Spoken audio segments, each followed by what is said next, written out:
of execration. How dare I say such a horrible thing? How dare I stir up trouble and inflame feelings by repeating such a conversation? My answer is that I do not have the right not to do so.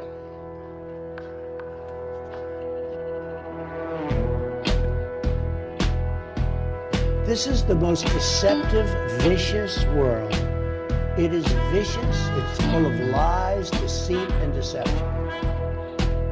See, the Jews are all through the government, and we have got to get in those areas. We've got to get the man in charge who's not Jewish, control the Jewish. Monolithic and ruthless conspiracy that relies primarily on covert means for expanding its sphere of influence, on infiltration instead of invasion, on subversion instead of elections, on intimidation instead of free choice.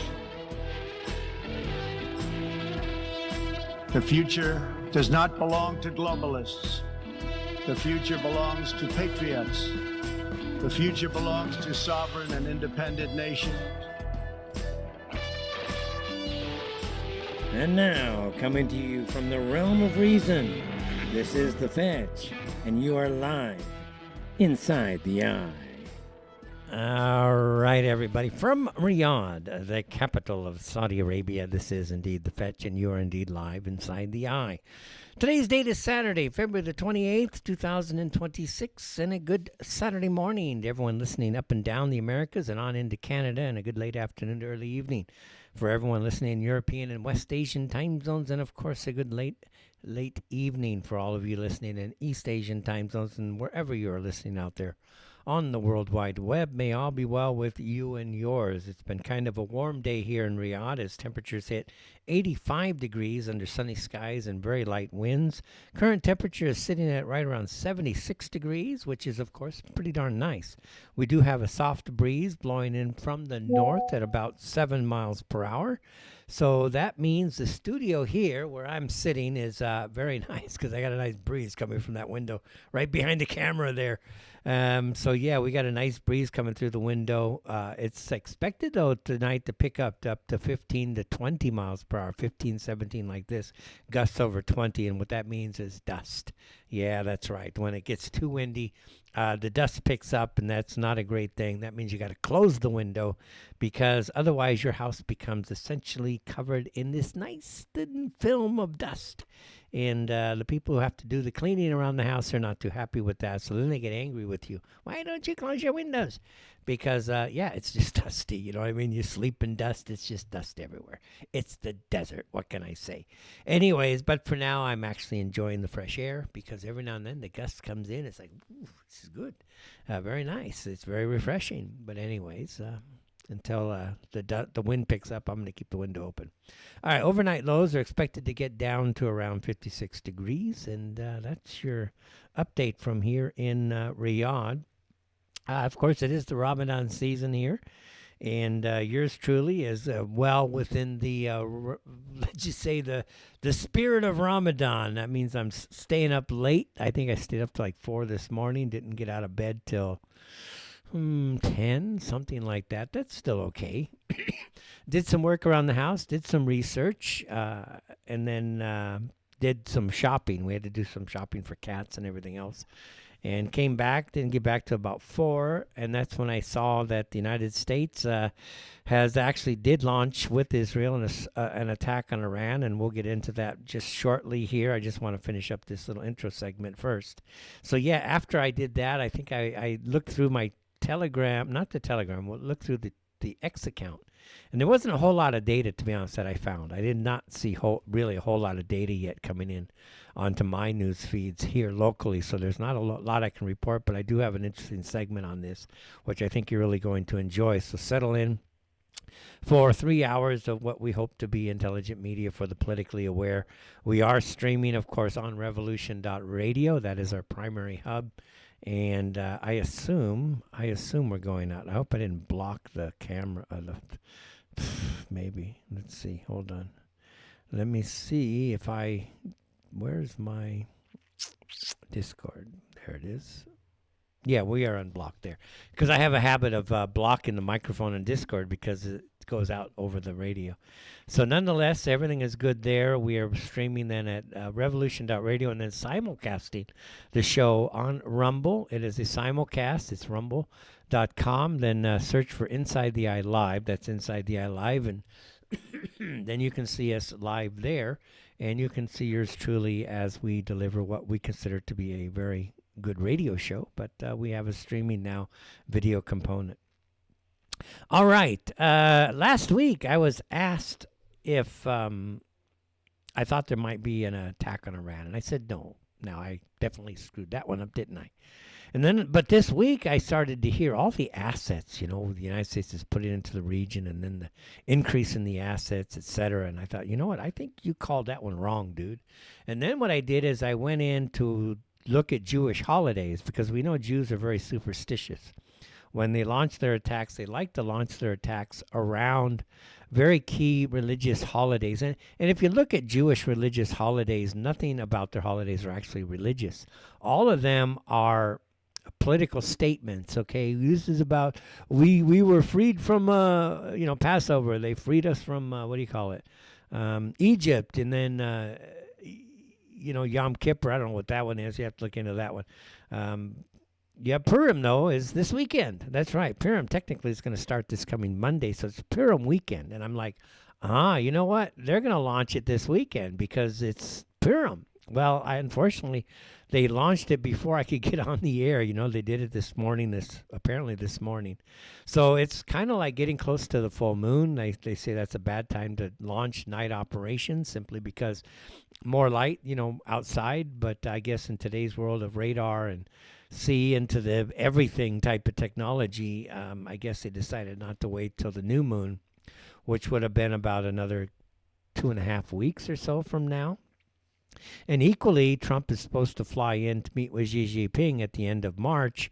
And now I'm kind of curious whether that's actually going to play out, whether Xi Jinping is going to see him, or whether Xi Jinping is going to say, you know what, right now is not a good time to see you. Thank you very much, Mr. Trump, but you're going after one of our core allies, key allies in the region, and we don't think it's a good time to be supporting you and your ventures, your adventures in the Middle East. Cheers. They just delivered. I just got tea delivered. I need it. All right. So anyways, I was looking at the assets. I was listening to it really coming in, what's going on out there on the assets. And unfortunately, I couldn't cut and paste it. It just didn't cut and paste well. But the assets are staggering, what we have as the United States in the region.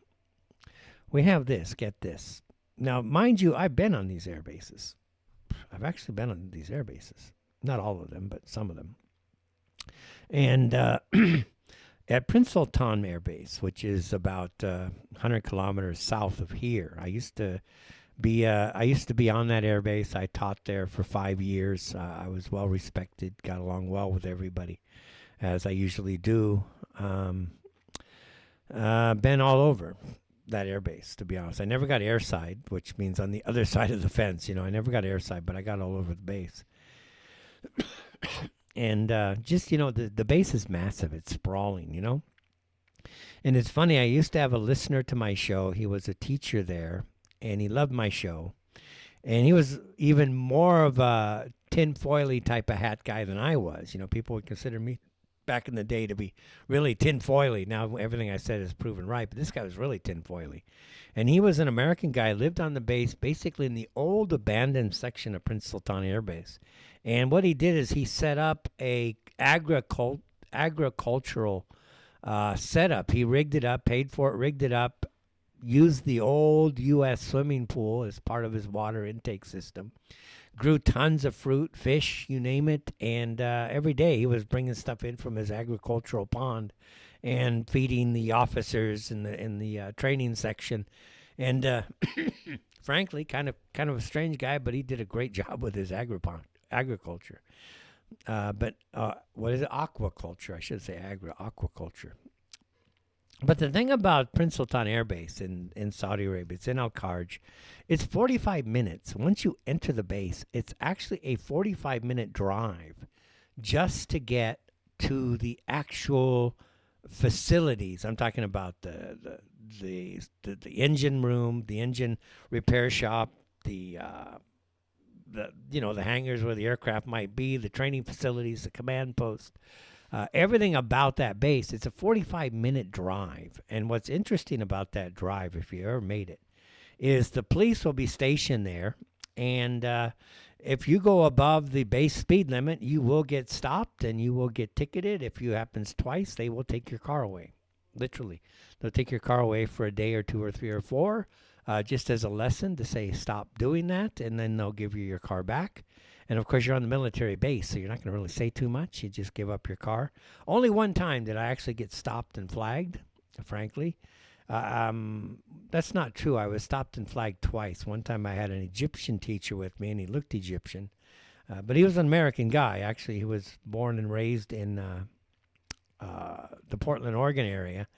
And but they stopped us and just harassed the hell out of us because of him, frankly, not because of me. But they saw he was Egyptian, and they just harassed the hell out of us. But that's a different story. That's a different story. Anyways, what is interesting about Prince Sultan Air Base is that it is basically a logistics hub. It's a massive base. It is where the AWACS systems are held. I think Saudi flies the 707 AWACS platforms, and so those were housed there. The tankers, a lot of the tankers are housed there. A lot of the long range, what do you call it? Royal aircraft, the 767s. Maybe they're running Airbus. I don't know what they're running. I think it's Airbus though. Those are located there on the base. Far. They were away from the military side of it. They weren't that far actually. So you could drive to it much quicker, and then taxi to the runway. You didn't have to drive so far. But nonetheless, it's a logistical base. It's not really a tactical air base where you would have fighter jets and things like that. It's in the middle of nowhere, basically the middle of Saudi Arabia. So you need aircraft with longer ranges. So the C-130s would fly out of there. The AWACS would fly out of there. And what we have here is Americans. I looked at the numbers. This is coming from a company called Mizar Vision. Mizar Vision is a Chinese company that's releasing a lot of really very high resolution photographs of basically U.S. assets in the region. It's probably not a subtle message that says we know exactly where you are, we know what you're doing, we know what you have deployed. We can even give you the tail numbers. They can actually get the tail numbers of the aircraft. So they know exactly what's going on. Of course, if they know and they release it publicly, you can be assured that all the core players related to China are getting even more detailed information. So that is something that we start this whole battle with, is that people know what's going on. We have here at Prince Sultan 13 to 16 KC-135 Stratotankers. And we have a command and control system. We have 6 E3 Sentries. These are AWACS. And then we have typically between 5 to 7 C5s. Not C5s, C-130s, C-17 Globemasters. They're constantly coming in and out of the airbase. So it's either you're bringing in a lot of munitions or you're bringing in a lot of spare parts. But you are planning for a longer mission. So it does not appear that once this is started, that this is going to be a short-term attack on Iran, that it looks like Donald Trump has actually committed the United States military to an extended conflict in the region. Now, I don't know for a fact what's going to happen. Obviously, none of us do. We're not on the inside. But for now, it looks like we are in for the long haul, because just this here, you're talking about being able to, and that doesn't include the tankers in Ben Gurion Airport. How many tankers we got at Ben Gurion? Ben Gurion. Do we have tankers at Ben Gurion? I think we do. I saw videos and pictures of Ben Gurion. We have another 14 KC-135s. Then we have some F-22s at Ovda in Israel.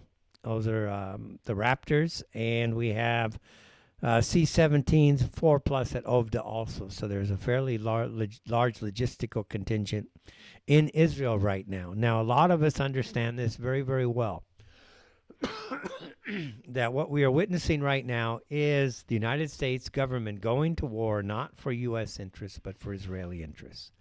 And what's been fascinating is all this past week, and we'll get more into the other side soon, but what I was fascinated this week was the amount of, let's just say, absolute pressure, if you want to call it that, of the Israeli bloc to push for war against Iran. One of the key people is Mark Leven. And if you don't see that Mark Leven is just simply not an American patriot, that this guy is an Israeli operative, an Israeli agent, then you're missing the point. But then I wanted to go back down and say, look back at history, you know? You look at what was going on before the Great War, World War II, and Americans were dead set against the war. And what happened? The United States was hit by the Jewish media. A lot of people were shamed into basically going against their instincts, fighting against their instincts. We lost 430,000 plus men in this war, all for Jewish interests during World War II and against really the will of the people at that time. They did not want to go to war. Hell, America was 35% German at the time. Why would we want to go to war against essentially our compatriots over and across the sea? But the Jewish bloc was selling this as a patriotic duty. You know, you show your patriotism to us. You know, show us that you're really Americans. Now, the Jewish bloc is doing the exact same thing here today. The Mark Levins, the Ben Shapiros. I haven't seen too much of him, actually. I haven't seen him, but I'm sure he's out there talking.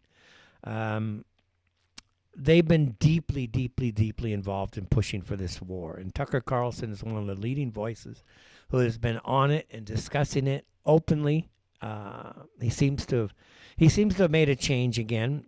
Again, I like what Tucker's doing, but the attacks on Tucker Carlson have been absolutely phenomenal.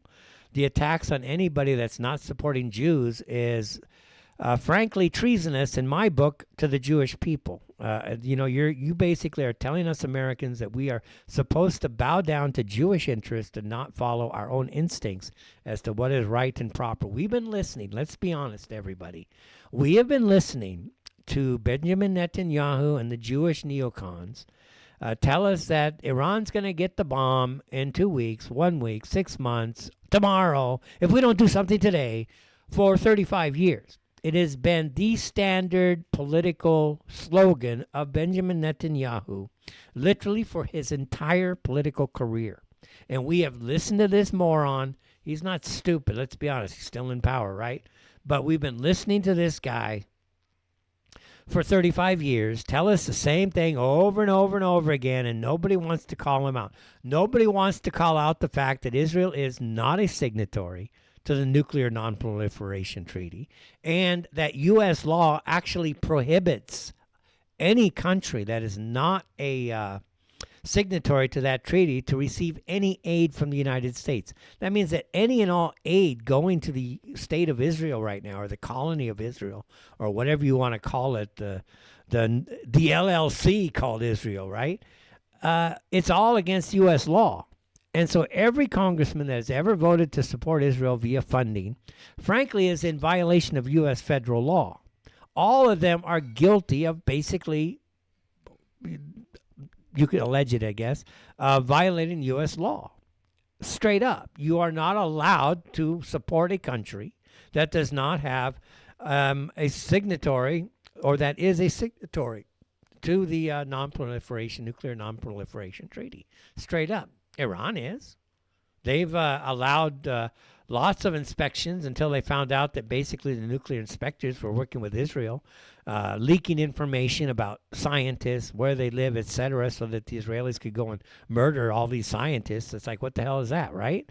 So, yeah, that's been shut off. You can't blame them after what we've all learned.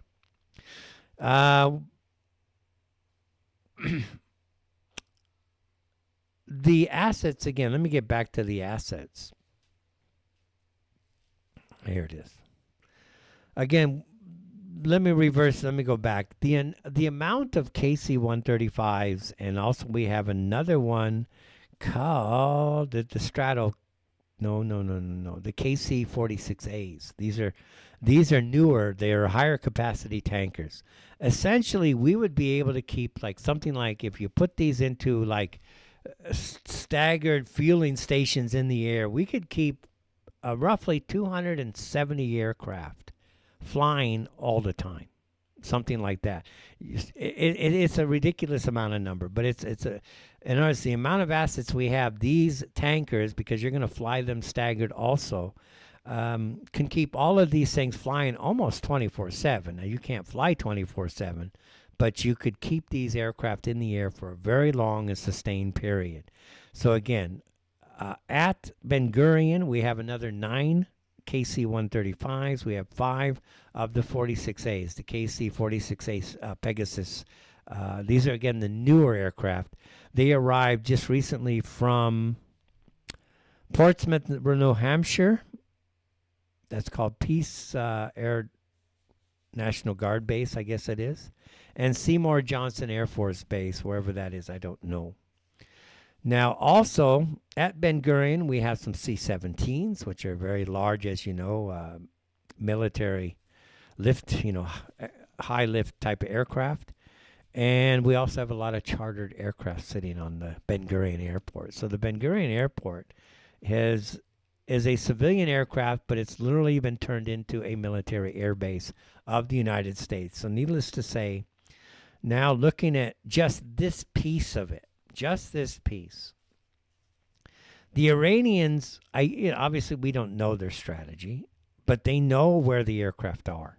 So clearly, and the Saudis have been very, very serious about this. They do not want their bases to be used for any attack on Iran. So we do not know at this stage if the bases here in Saudi Arabia are being used for this operation. We don't know that for a fact because you still have the bases in Qatar, Al Udeid Air Base, that are also being used apparently. So we don't know what's going on, whether these are there to support, whether they're going to be involved, whether they're already involved. We don't know that. But clearly, if they are involved, that makes Saudi a party to this whole mess, which is not a great thing because now Prince Sultan, which I've been there, I know I work with so many people there, frankly. Hundreds and hundreds of people. I'm not even joking about that number. But it makes them now a target, at least the apron. Now, you don't want to be hitting necessarily the hangars and such that are off the air base, meaning the land side, not the air side, but the land side. But that base could be a target. Ben Gurion is certainly a target. Then you go into Jordan and another. This is a base I've actually been on. It is Al Mafraq, I believe it's Mafraq. It should be Ashraq, I believe. Let's see, where's my data on that? Yeah, Muwafaq. It's towards the northern of, Mafraq, Azraq. Yeah, there you go. Yeah, it's I always knew it was Mafraq or Azraq also. Anyway, so Mezar Vision out of China has isolated this as saying that we have a very high contingent of strike aircraft. We have 30 F-35As. We have 24 to 36 F-15Es. And then we have the A-10 Thunderbolts. And those are 8 to 10. So you're not going to put the A-10s on the ground unless you're anticipating going in with some type of mission to clean up or to provide close air support for personnel on the ground. That's generally what that aircraft is. It's a close support ground attack aircraft. So you're basically using it to support units on the ground. So if these A-10s are any indication, then that means there may be some contingency to actually put U.S. troops into Iran to do whatever it is that they feel that they need to do at this stage. So that's obviously those would have to be refueled either from Israel or from Prince Sultan. So that's going to be, again, it's too early to tell, guys. We don't have enough information to be honest with you. Both Prince Sultan and for sure Mafraq, have been bolstered with Patriot missile systems. So those, of course, are now sitting ducks.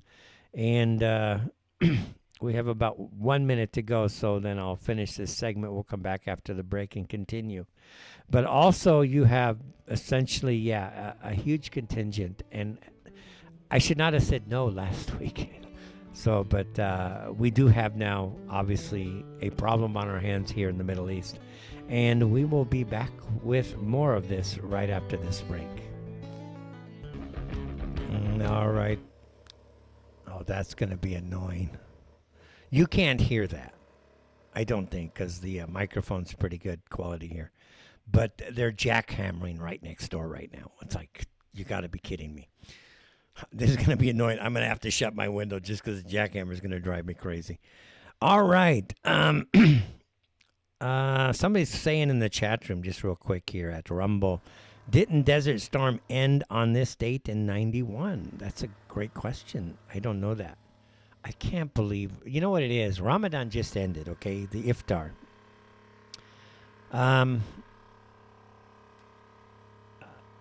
Excuse me 1 second. This is very loud. Yeah, it's very, very loud. So Ramadan, the iftar has just ended, and can you please shut this window? It's ridiculously loud. Thank you. Yeah, they're literally. So basically, what happens is that it's iftar here, and they finish. So now it's time to actually go to work. Nobody works during the day. So now that the iftar is done, they are literally gonna jackhammer next to my studio now. That's gonna get annoying. You know what I mean? That's gonna be very annoying. I got 2.5 hours of jackhammering. I hope whatever they're jackhammering is gonna be done quick, because otherwise we're just gonna have to work through this jackhammering. These brain surgeons next door. Anybody remember that commercial back in the day?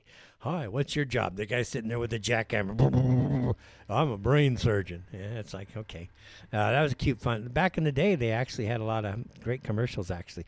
Okay, first of all, before we get more into the show, to everybody listening at Revolution.radio, again, welcome. Good morning. Good Saturday morning to you. Good Saturday.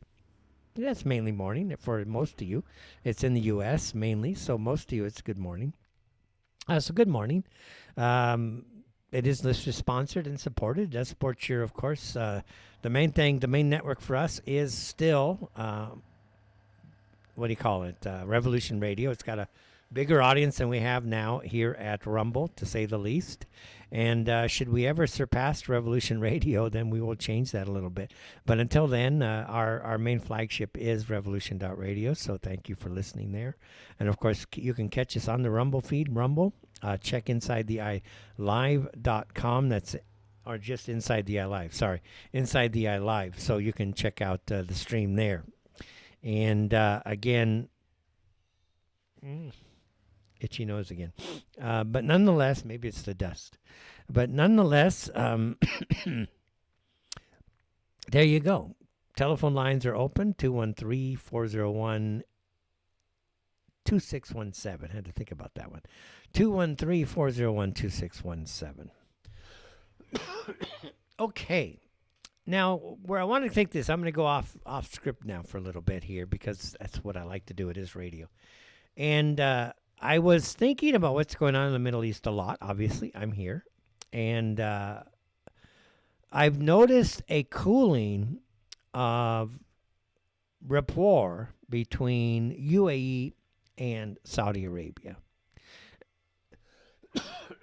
And then it dawned on me, there is something geopolitically going on here that's very important for people to understand. You just had Modi, the president of India, fly in to meet with Benjamin Netanyahu this week. Don't see that as a random event. Could be probably part of this operation. Because what's happening here is that the Israelis signed the Abrahamic Accords with the UAE. The UAE is by and large an economic colony of India. If you go into Dubai, and I go into Dubai a fair amount of times a year, and maybe even we'll be there in a week or two. Actually, you can't get there right now because of the flights are all canceled. It's actually impossible to get into Dubai unless you drive in from, let's say, Dammam. You cannot get into Dubai right now. Flights are all canceled. But nonetheless, what's happened is that Saudi Arabia, for years and years and years and years, decades, was a closed society. In the early 2000s, there was a on-the-ground revolt against the leadership here. And with that revolt, it was put down, but it was solved, really. As my friend says, and he's a very well-placed guy back with King Abdullah at the time, he said, Dennis, we solved it in the Saudi way. That means we didn't launch massive arrests and killing everybody. Yes, there were casualties on both sides, but we solved it our way. And in doing so, we were able to keep our society together without going into too much warfare. And they did solve it. Now, during that period, it was very difficult for we in the West to actually come into Saudi Arabia. Hard to get a visa. It was difficult to get into the border. The system was not very, it was very unfriendly. That's putting it mildly. It was probably at the time one of the worst places I had ever traveled to back in the day. This is 2006, my first trip. You had to basically live, for the most part, in 2001, 2, 3, 4, 1990s, in what they call compounds. Compounds were places where women were actually not allowed to wear their niqab. You could wear a hijab if you wanted, but you were not allowed to wear your niqab. If you want to wear a niqab, that means you're Saudi. You don't belong here. This is kind of like not a sovereign area inside of Saudi Arabia, but it was kind of like a sovereign area where you could come in and not be subject to the very strict regimens of Saudi society back in those days. Well, fast forward a little bit, King Abdullah comes to power, and they embark immediately on an opening of the country scheme. They send hundreds of thousands of students to America. They get trained in the West. They come back. Most of those failed, but they ended up getting right around 40,000 technocrats trained in America to help run the country. Now, these technocrats become placed in the universities. They get placed in the various government ministries, in the defense sector as well, and they stabilize the growth. Now, they're not going to want to go back to the Mutawa days, okay? Then you have a huge cadre of Saudi citizens, 400,000 or so, a year in some cases for a couple of years, coming back to it wasn't 400,000 a year. That would not be correct. I don't know how many it was. I shouldn't comment on the numbers, but it was a lot. I believe it was peaked at like 400,000 total, something to that effect. But nonetheless, they come back to Saudi. They don't want to go back to the Mutawa days either. So Saudi has no choice. They've got to open up. So they bring in people like me, the Fetch, and others like me to start what they call this professional training. And essentially to work with the Saudis, be good Samaritans, we're already well respected as Americans, okay? Some of these contracts said you must hire Americans. So you come in, you be a good ambassador, you do goodwill, you teach, you mentor, you try to do what you can to help them in the professional development of the kingdom. So that goes on for about 10 years, and then you have King Salman takes over 2016 or so, something like this. And immediately, there was way too much corruption during the King Abdullah days here. Way too much, okay? But the kingdom was still closed. So what MBS does with his father, they decide they're going to do two things. One, they're going to put a VAT tax in. Why? Common sense. They want to suck the money back that was put out there by King Abdullah. Two, they arrest a lot of the most egregious offenders in the corruption that was going on in the kingdom. Now, there's a story of a mayor. I don't know the city, but it's kind of like more in the rural areas. There was a raid on his house. He was accused of corruption. They found something like 13,000 tons of gold in his house, plus untold amounts of currency in his house. That's how corrupt this guy was. He had so many gold bullions, it's just lying everywhere inside his house. Well, obviously, this type of corruption, the Chinese government doesn't put up with. He was sentenced to death. They executed the guy. Now, think about this for a second. This Chinese guy, this mayor, had 13,000 tons, okay? An enormous amount of gold sitting in his compound, his house, okay? Too much corruption, obviously. You go into what King Salman and Prince Mohammed bin Salman were doing, they're arresting people that had hundreds of billions of dollars worth of basic fraud, where they just rig the system, steal the money out of the treasury. Now, think about this for a second. When you have insiders in America, in the government, earning 70, 80,000, 140,000, whatever it is in salary a year, and their net worth is 40, 50 million, what's the difference? It's just a different form of corruption. See, in every other country that was civilized, every single one of these members of Congress would be investigated. And of course, we know there's some corruption going on. They would be arrested, and guess what? A percentage of them would be executed. They would be forced to give back a lot of their money that they've taken in a corrupt way, and then return back. Okay, if they want to be nice to them, okay, let them go back into society. Make sure you repent. If you ever try something like that again, we're going to kill you. And that's the difference between the West and civilized worlds. The West is designed to enable corruption at a super high degree. And this leads us now into the Israeli bloc, the most corrupt element of all. We talked about the Lutnick story last week. Lutnick is a guy who is behind the tariff strategy. Okay, he's one of the key architects. He's the one given the numbers. Yeah, let's do Benin. They don't have any business with us. Let's tariff them at 50%. You know, there's no, you know, we're buying more from Benin than Benin buys from us, 50%. Benin can't even afford to buy from us, okay? But nonetheless, tariff. He knows it's going to get struck down, so he got his son running around saying, hey, look, you know, we know you spent $10 million last quarter in tariffs, and, you know, those may be struck down. You know, it could go to court. It's in the courts now. Maybe the government's going to give you the money back, but we know you need money today because you got to meet payroll next week. So let's go ahead and we'll give you 25 cents on the dollar. We'll give you $2.5 million cold cash. You hand over the rights to your tariff rebate that you paid to us, and we will go ahead and hold the paper for you.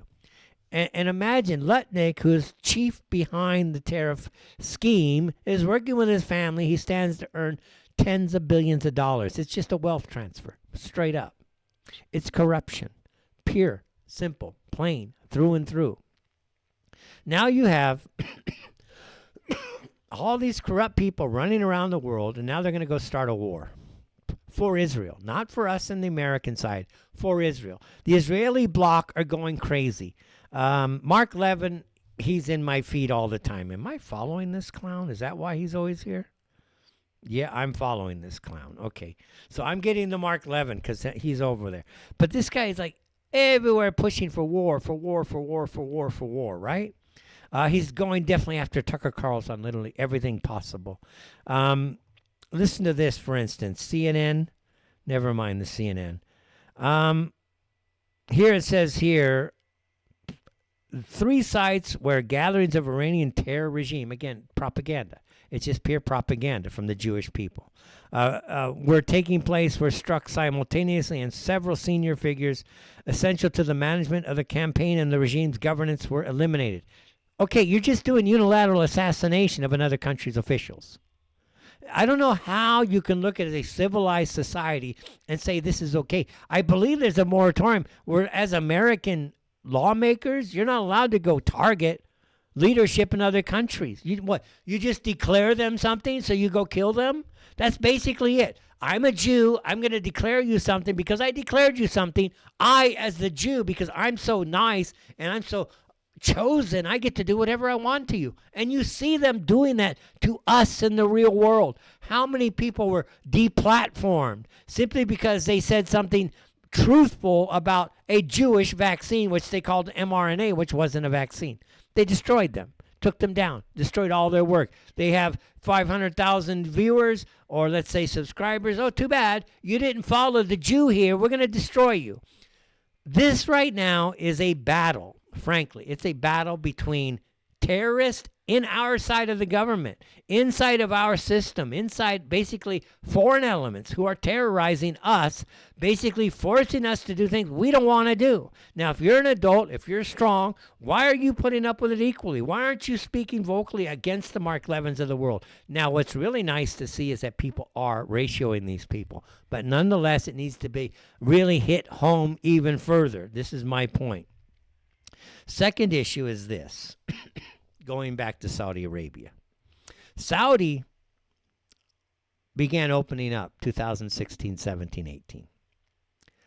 They put out their Vision 2030 plan, which is essentially a MAGA plan, a real MAGA, not Trump's MAGA, for Saudi Arabia. Bring manufacturing in, try to diversify your economy, expand the industrial base of Saudi Arabia, attract foreign investment, bring in corporate headquarters from around the world, let them come into Riyadh, let them enjoy. I mean, you can come into Riyadh now. If you have a regional office somewhere and you make your headquarters Riyadh, they're giving you a 30-year tax moratorium for you if you want to base yourself in Riyadh. So a lot of companies are looking at 30 years, no taxes. Hey, that's pretty freaking good. I'll take you up on that, MBS. I'm coming. So what happened is that Saudi has attracted over 600 foreign corporations to Saudi Arabia, and it is beginning to decimate UAE's business model. The UAE, Dubai, Abu Dhabi, and the other Sharjah, the other Emirates, the other Emirates, I guess they're called, their whole business model was being the gateway to Saudi Arabia, literally. When you look at Abu Dhabi, Dubai, and compare it to Saudi, there's no comparison. Saudi Arabia is a behemoth in the region. You look at Abu Dhabi, Dubai, hey, look, it's a nice lifestyle there. They've had a great run, but it's a toy. It's just a toy compared to Saudi Arabia. But they made a fortune being the gateway to the real behemoth, which was Saudi Arabia. Saudi's saying, hey, no more of this. We want to stop that. So what they did is they brought in the entertainment. Now it cuts off Bahrain. All this money leaking into Bahrain, now it stays here. 10.5 million people came to the Riyadh seasons this past year, which was a record, I believe, for Riyadh seasons. That's not just foreigners. That's locals partaking of all the events. Ticket sales, 10.5 million people for the ticket sales. So that's cutting out Bahrain, okay? Then what the Saudis are doing is they are cutting out Dubai, literally, on the business side of it. And they're slowly closing loopholes that allow Dubai to be the gateway to Saudi Arabia, all right? They slowly close the loopholes. So now before, you might have been able to put a regional GCC company in the region, and you still had access to government contracts in Saudi Arabia. Now, no. If you want government contracts now in Saudi Arabia, there's two ways. If it's too large and we really can't get it done with Saudi talent, you can bid as a foreign company. That means a French company, American company, Chinese, Japanese, whatever. They could all bid on these contracts without having a regional office here. That's a new law they passed just this past week or two. But what this is doing, guys, is this. You're creating an economic split now in the GCC between UAE and Dubai and the Saudis, okay? What is happening is that UAE, this is how I see it, I'm not sure, UAE is working very closely with India. No doubt about that. The Indian rupee is actually legal tender in Dubai. You know, if you a lot of places accept the Indian rupee. There is a very big liberal currency exchange between the UAE and Dubai or India. What is happening then is this. Dubai, UAE, has signed with Israel with the Abrahamic Accords. What's Israel's agenda? Israel's agenda is to fracture all of the countries in the Middle East, and they brag about it so they can make their Greater Israel project a reality. What does that entail? That means they want to take basically all of Jordan. They want to take the vast swaths of northern Saudi Arabia. They want to take huge sections of Iraq, leaving Kurdistan alone. They want to take most of the Sinai area. They want to take parts of Syria, southern Syria, as well as southern Lebanon. And then they want to call this Greater Israel, and this is going to be the Israel. Now, what happened is you had Tucker inside of Israel speaking with Ambassador Huckabee. And Huckabee is such an idiot. He's just dumb, okay? Typical boomer, if you want to use the term boomer. Okay, go to Huckabee. Israel is great. Boom. He's, but think about this. The U.S. ambassador to Israel basically told the region that it's okay if Israel takes all of these countries. Saudis are like, really? And you want us to be friends with these guys? And then Dubai, UAE, is actually working with Israel to fracture the Middle East. So now we've got this really high stakes game going on between Saudi Arabia, UAE, which is aligning itself with India. The Israelis see the writing on the wall. We're pissed at Israel and Israelis. You have a very vocal treasonous element, and it's treason. They want to call us the traitors. F them. F them. It's not us, guys. It's the Mark Levens who are the traitors here. We are supporting America first. We're not here going after saying we need to go to war with Israel or for Israel, all right?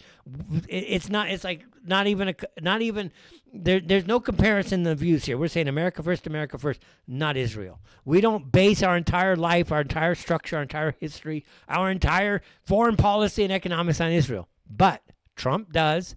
Trump really does.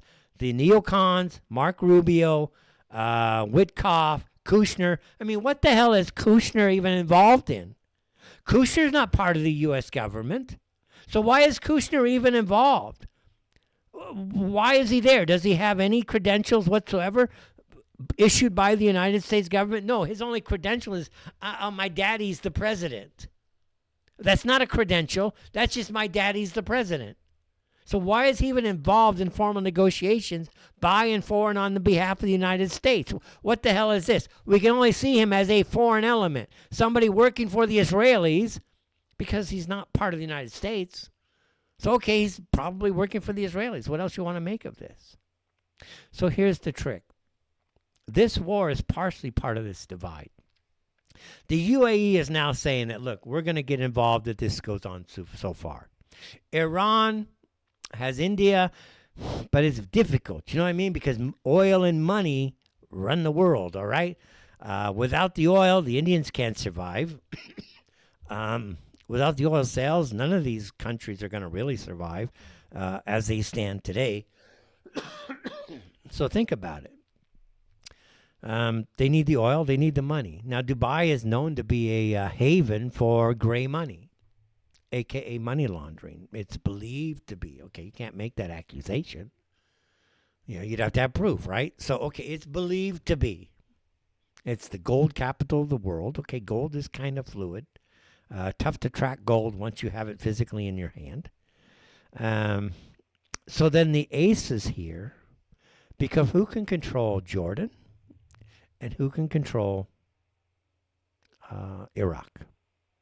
Okay, so what I see happening here is a block forming between India, Dubai, Israel, and they're going to try to create a land bridge from Iraq through Jordan and then into Israel. And then, of course, on into Europe. The Saudis are saying, yeah, we kind of get the game here. So they just signed an 18-point-some-odd billion contract for rail development in Syria that would take you from Turkey down into Jordan and then down into Saudi Arabia. So you're now looking at two competing blocks, really looking to control the next 50, 70 years in the Middle East.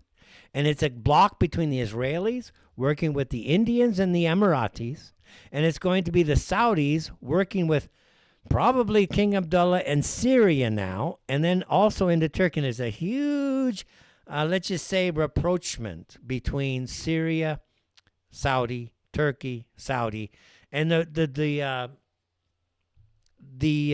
United States, of course, is in the middle playing both sides. They're working with the Saudis, huge infrastructure going on in Saudi. They're right now with all their strike attack force in Mafraq inside of Jordan. So the United States is going to be playing both as I see it. Now, since Israel controls the U.S., guess what? Israel theoretically is going to win no matter what. But in the meantime, we'll see what happens. All right, here we're going into a break. It's The Fetch. We have the perspective piece going over at inside at rumble.com. Join us there for the perspectives piece. And we'll be back right after this. Okay, everybody, welcome back. It's The Fetch, Inside the Eye Live, again, coming to you from Riyadh, the capital of Saudi Arabia, streaming out on revolution.radio. Sorry about the double signature there. The signal there, I forgot to mute the microphone here, just because I had to run off and do something real fast. I should open that window, but I forgot. That's because the phone was ringing. That's why I forgot. But anyways, sorry about that. But nonetheless, it is what it is. So welcome back to welcome back. What can I say? Welcome back. All right. In the last segment here, we were talking about some of the issues that I see going on in the Middle East. So here's what I really see happening over the next, say, some time here. The UAE, there's been a rapprochement between Saudi Arabia and Iran recently. And I believe part of why this is happening is because the Israelis are working now with UAE. And it's not that the Israelis are working with the UAE, but that the UAE has become, as one Saudi scholar here mentioned before, in an interview I was watching on a local Saudi television, is that the Israelis are, not the Israelis, the Emiratis, are becoming, like a Trojan horse in the region. They're doing the bidding of Israel. So now Israel has a force multiplier. They have huge amounts of money that is outside of the United States, which is Dubai money, UAE money. Dubai's out there funding Sudan, funding rebels in Yemen, funding areas in Somaliland, funding rebels in Libya. So wherever people are trying to make peace in the region, we're finding the Israelis and the Emiratis are kind of collaborating together to prevent peace from taking hold. The Saudis are much more pragmatic than you might imagine. Look, the Saudis remind me of the old American school. The business of America is business. Not going to war, not telling people how to think, not putting DEI woke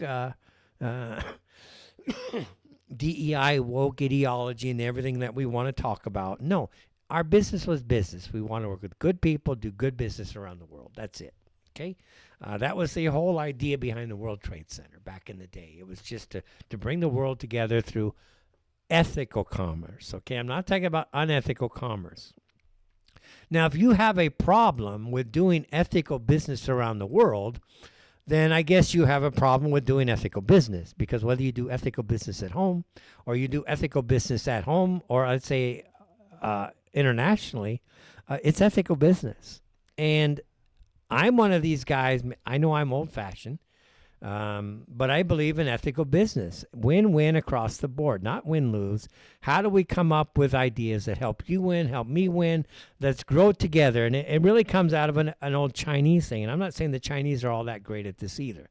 They're not, actually. Chinese can be kind of Jewish at times, okay? You got to be careful with them. But nonetheless, at least you know, right? The issue here is this when it comes to business. When you have a chain, and this is coming to a good old, I think he's maybe even passed by now. I heard he had very serious health problems. He was one of my early mentors. They were working in Indonesia back in the day, close to Suharto. And he told me once, he said, look, your entire business infrastructure is a chain. Make sure you go through your entire chain and you see where it's weak. And whatever you do, don't weaken it further, because if you weaken it further, then your chain is going to break. And if your chain breaks, then there goes your entire business. You're going to have to rebuild the chain. So don't do it. So he would always say, look, if you see somebody in a very weak position, don't take advantage of them. Understand their position. If you can give a little bit more to help them out to get them a little bit stronger, because they're part of your chain. You're not here to cheat people just because they're weak. And that's the issue between, let's say, a Lutnick, who with his arbitrage scheme, goes to companies and said, hey, look, we know you just paid $10 million in tariffs. We know you need money for payroll next month. Why don't you take my 25 cents on the dollar and hand over your future rebates to me, or refunds to me, assuming the refunds come through. And why would a Letnick be doing that, frankly, if he felt that everything was up and honest to begin with? Because he crafted the whole thing, if you get what I mean. Now, the point I wanted to make out of this, though, and I got a little sidetracked, I admit, is that the Saudis have become far more pragmatic. They want to do business. Okay, they want to do business. Now, when we talk about a weak link, okay, Yemen is a weak link. Okay, they couldn't meet their payroll this past month. So the Saudis gave them something like $390 million to help them through the next few months to help pay the payrolls, because they didn't have enough money. Well, okay, that's part of Saudi's link. Okay, so they're not just handing the money just to hand it. It's part of the link. They can't have this link break in the South, okay? They need it to be at least stable. So they went ahead and gave the money. Same is true in Jordan. Saudis will give the Jordanians money. If that link gets a little bit too weak, they give money. Now, the issue as I see it geostrategically in the next year to 2 to 3 years, what happens with Jordan? Where does Jordan go? Does Jordan go the way of India and Dubai? Or does Jordan go the way of Saudi and Syria? Now, if you're not familiar with Jordanian society, there's a huge link with the northern tribes of Jordan to the southern tribes of Syria. And there's a really big link between the southern tribes of Jordan and the northern tribes of Saudi Arabia. And these go back historically since before the Sykes-Picot line drawing in the region. So, okay, the real strategic interest for Jordan is going to be go north, south, with Saudi Arabia. Now, I can imagine the Saudis telling the Jordanians, hey, look, if you don't play ball, then we need something else. But it's really hard to replace the Hashemite leadership there, because what remains then is Muslim Brotherhood, and the Saudis are definitely against the Muslim Brotherhood. So there's this huge fracturing. My point here is it's a very big fracture game going on. If they can take out Iran, the thinking goes, okay, in Israel and maybe even in Dubai now, that means that Israel is going to have an easier go after Jordan. Jordan is already basically kissing up to Israel anyways because of American power, which is Israeli power. Syria has already basically been occupied now by the Israelis. Lebanon is partially occupied again by the Israelis. The Israelis, of course, are trying to extend south into Gaza, and then, of course, later they'll take it into Sinai. So it's a huge game being played out. Now, Huckabee, as we discussed earlier, the U.S. ambassador in the region, he basically told Tucker, yeah, I think it's okay if Israel takes it all. So that's a huge red flag. Now, basically what Huckabee said to Saudi, to Jordan, to Iraq, to everybody is that, yeah, we, the Americans, are interested in the balkanization of the Middle East and handing over parts of all your guys' countries to Israel. And if you don't think that wasn't well understood by the foreign ministries here in the region, well, you'd be very sadly mistaken here. It's like, okay, you're not paying attention. So now, this war is now started. I don't think it's going to be short. Why? Because Trump is telling us it's not going to be short. Okay, he's saying it's going to be a long time. There may be some casualties. Let me see if I can pull up some of his quotes here, if I can.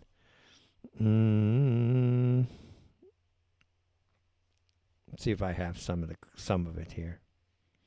Yeah, this is Reza. I don't want him. Yeah, here's Trump wearing his USA hat.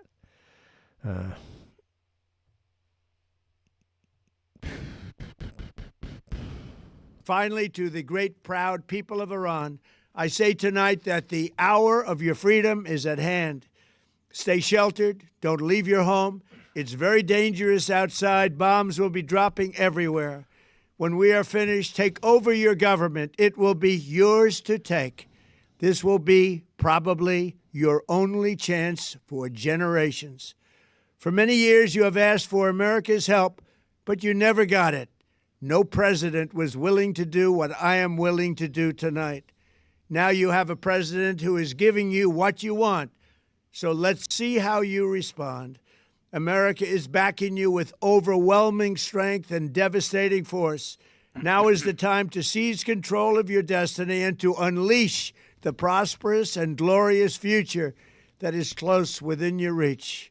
This is the moment for action. Do not let it pass.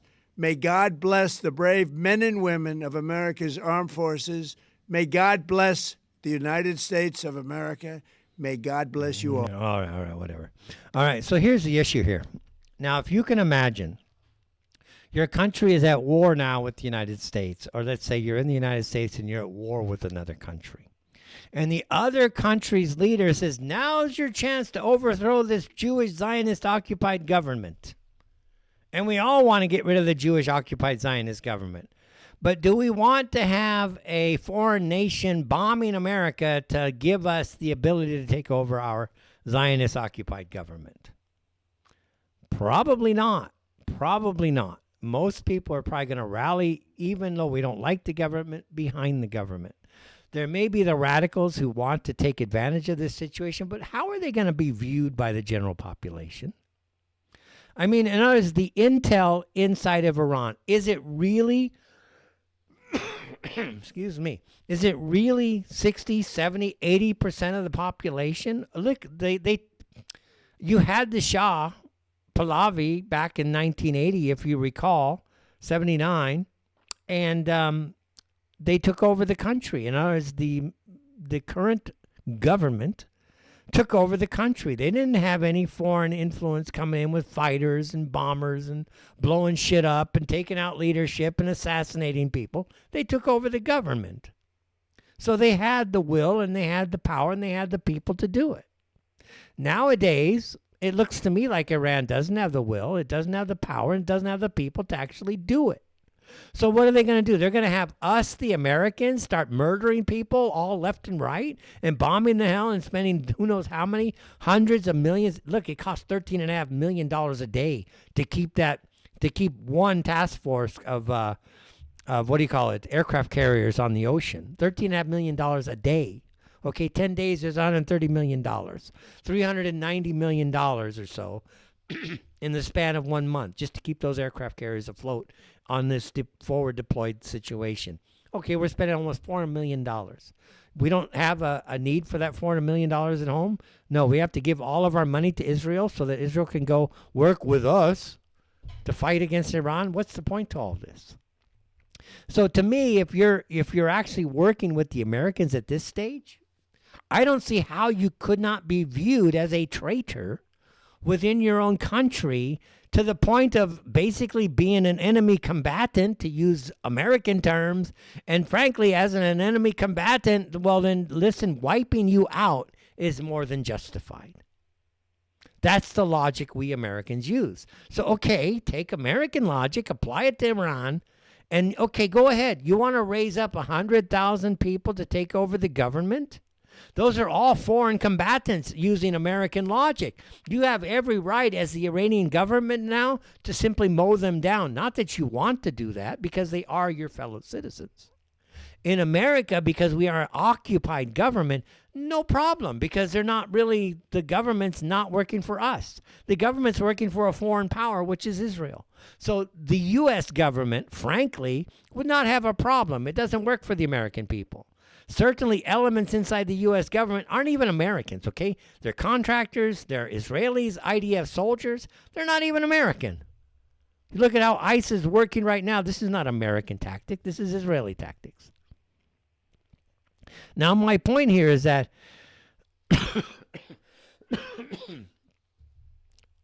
what Trump is doing is setting up tens of thousands of people to be viewed as literally traitors, enemy combatants in a war against the United States and Israel. And that now justifies rationally their basically being treated as enemy combatants. You can call them whatever you want, but they're not Iranians. You know, they're not working for the Iranian people at this stage. So you're creating this hope that the United States is just going to blow the shit out of everything. Nothing's going to happen to the United States. And everything's going to be just fine. You know, everything is just going to be just fine. I want to find that quote of Trump, man. Where's that Trump quote? Where's the Trump quote? Must be in my Telegram. Where's my Telegram? Let's get rid of you because you're taking up a lot of space on my processes. All right. While I look, guys, chat room. Still got this cough, man. I think it's an infection. All right. So basically, let me see if I can find the damn thing. I'm looking. Patience, everybody. I know you're looking at me like I'm crazy, but patience, all right? Patience. I'm looking. I know it's somewhere. There it is. See, I got a lot of freaking windows open. That's the problem. Fetch. Go to here. Go to there. And see if it's here. No. Yeah, I found it. See, you got to be patient sometimes. Got to slow down to go fast. All right, here's Trump making his announcement to the American people. Seeks to kill. The lives of courageous American heroes may be lost, and we may have casualties. That often happens in war. But we're doing this not for now. We're doing this for the future, and it is a noble mission. We pray for every service member as they selflessly risk their lives to ensure that Americans and our children will never be threatened by a nuclear-armed Iran. See, now, once you get into that, shut the frick up already, dude. You know what I mean? Can you get more boomer than that? I don't even want to criticize as boomers because being a boomer, right? But can you get any more boomer than that? Listening to a guy that his entire career, Netanyahu, has been about Iran getting a bomb, as if we should be worried about that when Israel is threatening us with nuclear, basically, catastrophe. We don't rein in anti-Semitism. Our enemy is not Iran. Our enemy is the American people, is Israel. Straight up. Okay, straight up. Let's stop the nonsense. Here's a American president that is literally working for the Israeli government at this stage. He's committing troops to war, basically, based on a charlatan by the name of Netanyahu, this psychopath that basically is trying to create greater Israel, that thinks he's got to create greater Israel. The only way he's going to do that is to reduce the resistance to nil so that essentially, they can take it over because Iran's going to be out of the picture. So now America can fund Israel and force their allies like Jordan to give up and hand Israel over, or hand Jordan over to Israel, and tell the people in Iraq, okay, now it's time to have peace in the region. We're going to set up our Department of Peace, and you're going to give all of your territory to the Israelis so they can have their greater Israel. I don't know. Maybe they're going to try that here in Saudi also. You got to give up Taif. Everything north of Taif, this is going to go to the Israelis. Never mind your history. Never mind all what's going on. It belongs to the chosen people. I'm Donald Trump, and I'm your president, and I said so, and I work for Benjamin Netanyahu. The messaging coming out of this administration just sucks, frankly.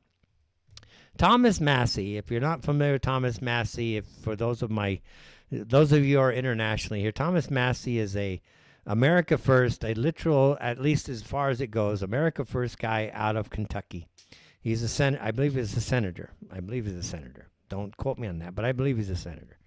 And he's saying, look, this is like a declaration of war, and it needs congressional approval. And all the Jewish people out there say, no, it's not.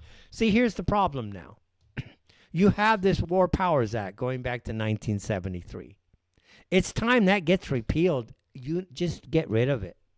Don't allow these clowns like a Donald Trump to go wage war with foreign countries on behalf of a foreign country, putting American dollars, basically sucking them up like a vacuum cleaner, potentially putting our assets, military assets, aircraft, ships, radar systems already. The Bahraini, by the way, the Bahraini radar system at the U.S. Fifth Fleet, it's already been taken out from what I understand today. There's another video coming out of Israeli aircraft. Those aircraft are American, guys. Those belong to us, okay? They're only supposed to be used for self-defense. Going out and attacking another country is not self-defense. There's no evidence of anything that this is self-defense. It's just a preemptive strike. Well, no, it's just a gangster act of war is what it is. It's not a preemptive strike. It's a gangster act of war, period. But to step back a little bit, Massey is saying, look, this needs congressional approval. Okay, Trump's got 90 days. He's got 90 days to run around, do as much mayhem as he wants because he's got his War Powers Act. So basically, you can go ahead and fight this in the courts. Is this needing congressional approval? Is it not? But look, when has a president ever declared or asked Congress to convene to declare war on another country? They don't. They do this as basically geopolitical gangsterism in the model of the Israeli government or the Israeli colony, the Israeli gangster state, whatever you want to call it. So it'll be interesting. Already we do know that Al Udeid base apparently, guys, I'm getting all my crap on social media right now. Who knows, right? But Udeid Air Base has been already hit. The Fifth Fleet, U.S. Fifth Fleet in Bahrain, from what I understand, based on one video we saw, and who knows, they're saying that the radar system was taken out. There was another video of aircraft, which was Israeli aircraft, basically going down in flames over Iraq. Okay, over Iraq. Now, here's the way I look at this. Iran, whether you like them or not, is a regional power. Okay, they're not Iraq. They're not Saudi, frankly. They're maybe better than Saudi. Frankly, they're a bigger country. More resources as far as industrial capabilities, a bigger scientific base, a longer history for sure. So for us Americans, listen, for us today, it's time to be pragmatic, is my point. We don't care about Israel. Israel's a piece of shit. It's a piece of shit people. They don't like us. In fact, they despise us. They treat us as if they're slaves, basically. They come into our country. They tell us what we can and can't say. They talk to our business community and they say, you need to clamp down on your people's speech. You can't have them criticizing Israel anymore. This is anti-Semitism. This is not allowed anymore. It's like, okay, who the hell are you to come into our country and tell us how we are supposed to conduct our affairs internally? Who gave Israel the right to even do this? But they do it. We all know they do it. They do it unilaterally. They don't care about anything, just themselves. Nobody cares about anything. Hey, if it's Israel, they can do what they want. We work for Israel, man. What you do? We're the U.S. Congress, the Israeli Congress in America. They're not even the U.S. Congress in many cases.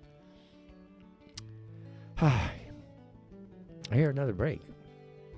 Okay. Join us again in the Rumble feed, where the Perspectives piece is running. We'll try to make sure we mute everything this time. It's The Fetch, everybody. Inside the Eye Live. Back with more right after this. Okay, everybody. I got to unmute that. All right. Welcome back, everybody. It's The Fetch, Inside the Eye Live, intelligent media for the politically aware. All right. Just want to close up the Iran thing. Look, it's too early for me to really say anything. I don't have much intel on it. Not a whole lot of information actually came on my feed right away. I'm actually surprised away. You know, I guess the issue is that I can't believe Trump is so stupid. But he is, okay? Why he's doing that, I don't know if it's the Epstein files, he's trying to distract, whether he really thinks, look, you just told us, what did Trump tell us? The B-2 came in and obliterated everything. We killed off we blew up their entire their entire what do you call it? Their entire weapons, not weapons grade, but their entire uranium refinement infrastructure. We blew it all. They're going to be years behind. Hell, we're not even a year into this thing, and he's already going after. So, okay, dude, you lied to us. Straight up. Trump lied to the American people about the B-2 attack a year or so ago. They just of course, we knew that. But now we have confirmation from his own actions. He lied. Okay, bottom line. And furthermore, listen, Iran is a member of the Nuclear Non-Proliferation Treaty. Straight up. They're a member of it. Israel is not. The bogeyman here, the criminal element here is not Iran. They're following international law. They're saying, look, we have a right to refine. We have a right to use it for medical and for, civilian usage. We don't have an interest. We're not going to do it. We don't need it. Anyways, we can't use it even if we use it. And this is what MBS said recently, also in an interview. Not so recent, but probably 6 months ago. He said, "Listen, there's no point in us or Iran really getting a bomb at this stage, because even if you have it, you can't use it. The second." The second you try to use it, you're just going to lose so much face in the entire world that there's no way you're going to recover from that. So there's no point in investing all this money to get it. Now, from what I understand is Pakistan and Saudi are basically saying, hey, look, if it ever comes down to a nuclear type of exchange, Pakistan, we're going to use yours. And Pakistan, from what I understand, has said, yeah, it's okay for us. You can use ours. So that basically tells the Israelis, look, you want to get into a nuclear tit for tat. Pakistan is backing the Saudis at this stage. Okay, so it's going to be very difficult for the Israelis to play that game. That doesn't mean they won't try, but it's going to be difficult for them. Excuse me. I have to go see a doctor, I think. This feels like I don't know what she does. This is terrible looking tea.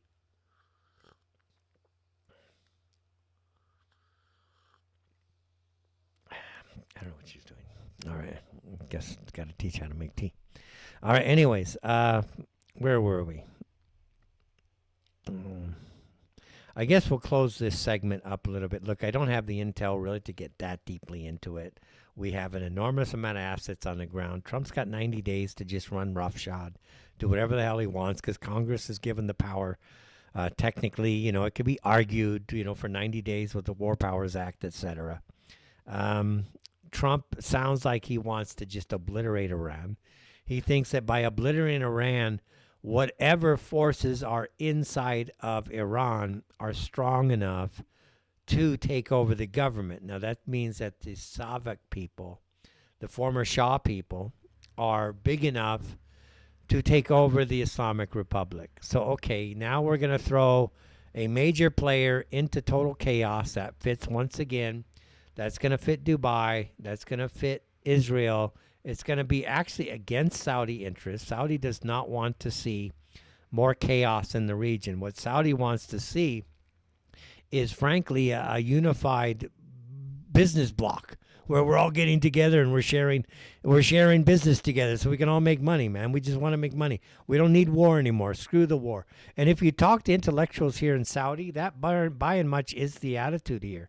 Like, why do we want to go and be this barbaric and uncivilized? There's a whole sea change, but that's probably, or partially, not probably, let's just say partially, due to, interfacing with rational Americans back in the day when Saudi was building up their professional infrastructure, dealing with the rational side of America before it became too woke and broke. That would just be a guess. I can't say that for a fact, but that would be a guess. Excuse me one sec. All right. You can join us again inside the Eye Live. That's insidetheyelive.com. Click on the live chat button. That gets you in the door there. That chat room is not quite humming. Let me take a look. Are you humming along? You are not humming along. You're okay, but you're not humming.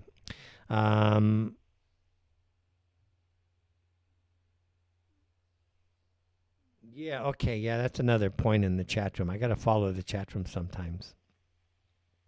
Yeah, basically, the feeling we get now is Trump is a big problem. You know, he took out the El Mencho guy. Now, again, if El Mencho was involved in the fentanyl trafficking, again, it's all good, but the problem here is that the Trump administration is an Israeli administration. So they only know how to, by and large, just take out people through assassinations. They don't know how to do diplomacy. They don't know how to negotiate. They don't know how to make deals. They don't know how to negotiate. They're basically inept people. They're not that talented. You know what I mean? They're just not that talented. They have this New York real estate gangster type of mentality. They're not talented. Where's the deals you see that people are happy with Trump? Nobody's happy with this guy internationally. They think he's basically a thug. You know, you listen to leaders around the world. Nobody's especially happy with this guy. All right. I want to play one more clip here, and that's for you guys up in the UK. And that would be your favorite Prime Minister, Starmer. Our support and solidarity to them as part of our commitments to the security of our allies in the Middle East. We have a range of defensive You know what capabilities amazes me? No, seriously, you know what amazes me about these politicians? This is not a complicated thing to say. It's not complicated. If you truly believe in what you're saying, you can just say this ad hoc, avant-garde, whatever, extemporaneous, you can talk. This clown is literally sitting there with his suit, staring at a freaking teleprompter, reading from the teleprompter. Okay, whoever wrote the speech, why don't you just talk to us directly? We don't need to be looking at this clown reading for us. Okay, just show us the teleprompter. Why do we... You see what I mean? Why do we need this guy to read a teleprompter for us? Just put the teleprompter on the air. We'll read it. Okay, here's the speechwriter for the UK. Brrr, and we'll read it. I don't need Starmer to be reading it. What? We're kindergartners? We don't know how to read? I need Starmer to talk and read for me? Dude, he's so unprofessional. You see him just staring at the teleprompter. I hate that. It's like, you know, I go to a convention in the business world, and people are giving a presentation.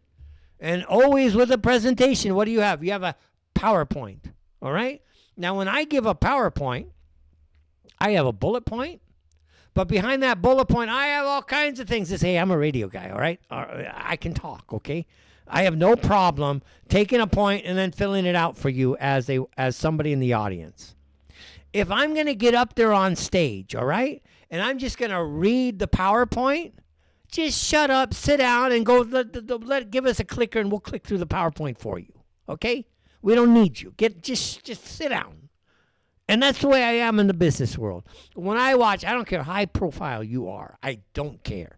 If you're going to sit there and read the freaking PowerPoint for me, I don't need you. I didn't pay to watch some knucklehead read a PowerPoint that they just could have emailed me and I read it myself. And it just galls me when I see this in the real world. And now I see this with the politicians. Here's this Starmer guy staring at the teleprompter, reading, "We must support our allies." And it's like, dude, just shut up and give me the PowerPoint. Give me the freaking teleprompter. which we've recently strengthened. Our forces are active, and British planes are in the sky today as part of coordinated. And he hasn't looked away from the teleprompter. He's like, our planes are in the sky. And our brave soldiers are currently flying on behalf of our allies.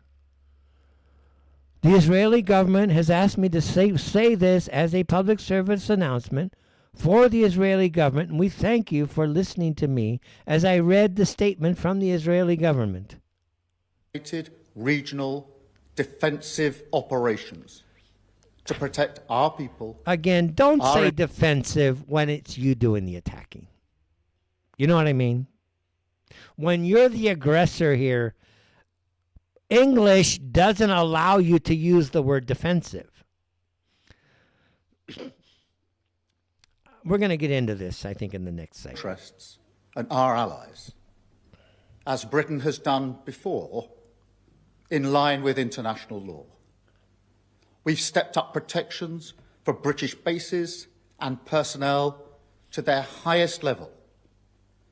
We are also reaching out to UK nationals in the region and doing everything we can to support them.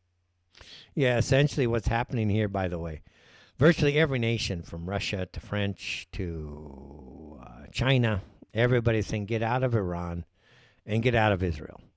You know, just get out. Now, whether or not they're going to have to tell them to get out of Dubai, there was just recently reports coming in just about an hour ago of a missile being shot down very close to the Burj Khalifa.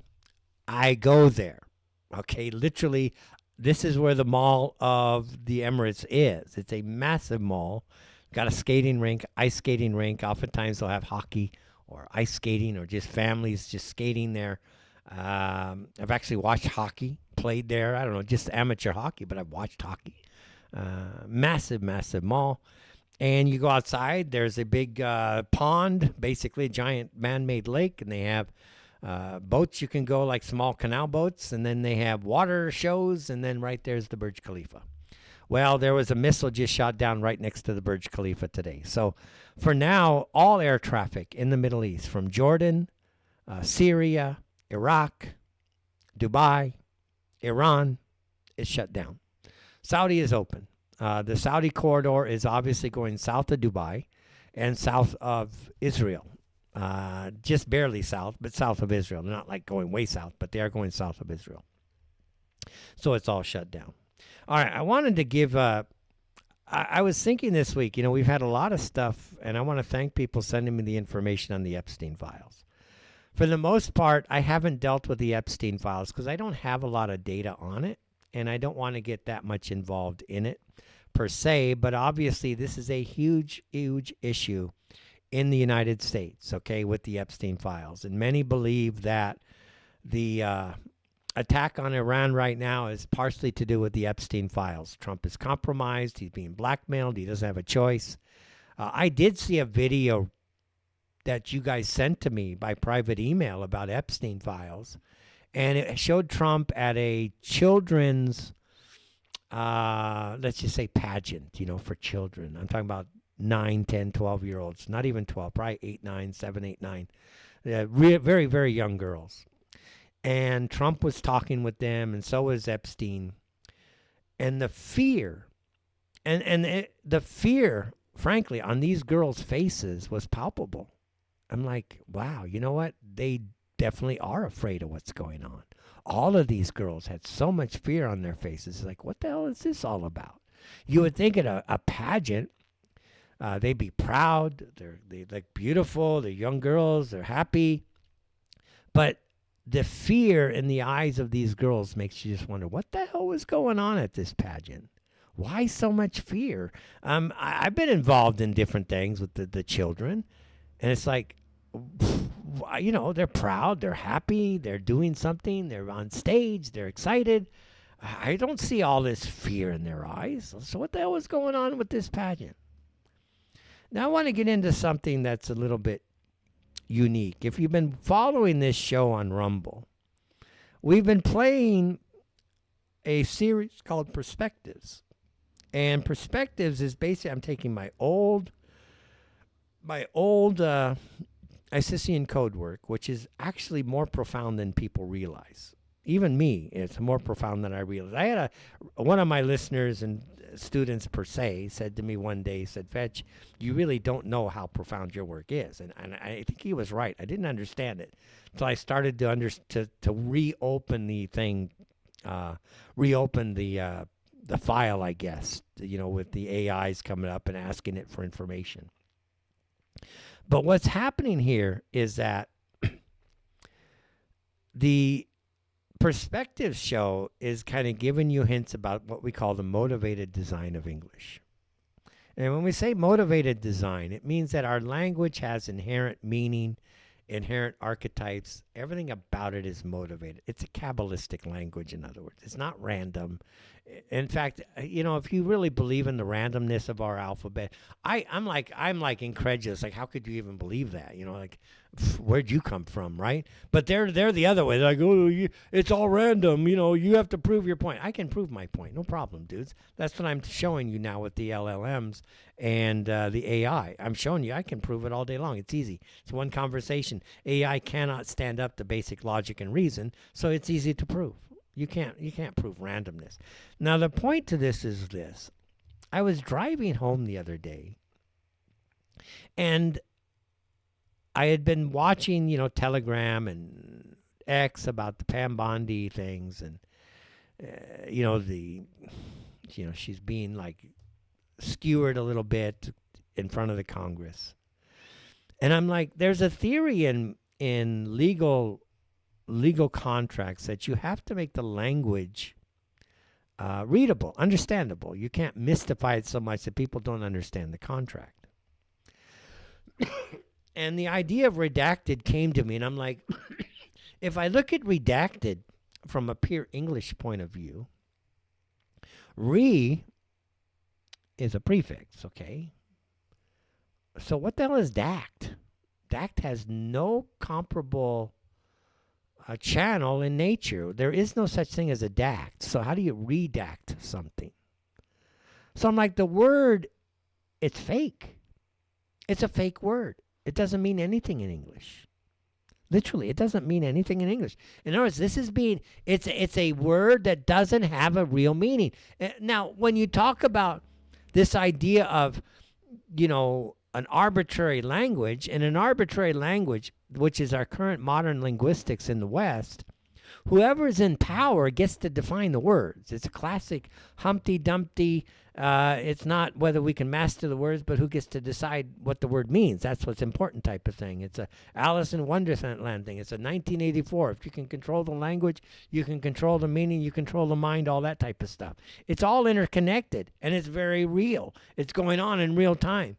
So I'm like, redact. I'm like, okay, if I redact something, what the hell is dact? Makes no sense. So then I went in and I said, okay, fine. What the hell? Where did redacted come from? Because as an English word, redact, it's redacted. What the hell does that even mean? I mean, seriously, what does it mean? Common sense. What's redact? What's a dact? Okay, redaction, redacted. Okay, what the hell's a dact?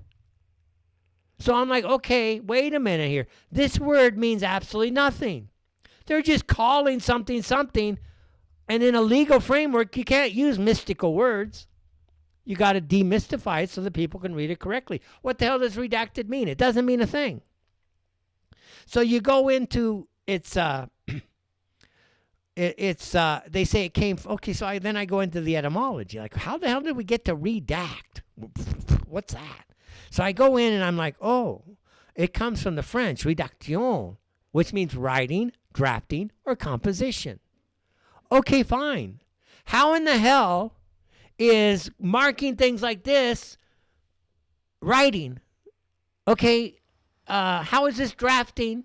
How is this composition where all you're doing is blacking things out? Okay, so you claim to borrow the word from French, but you didn't borrow the meaning.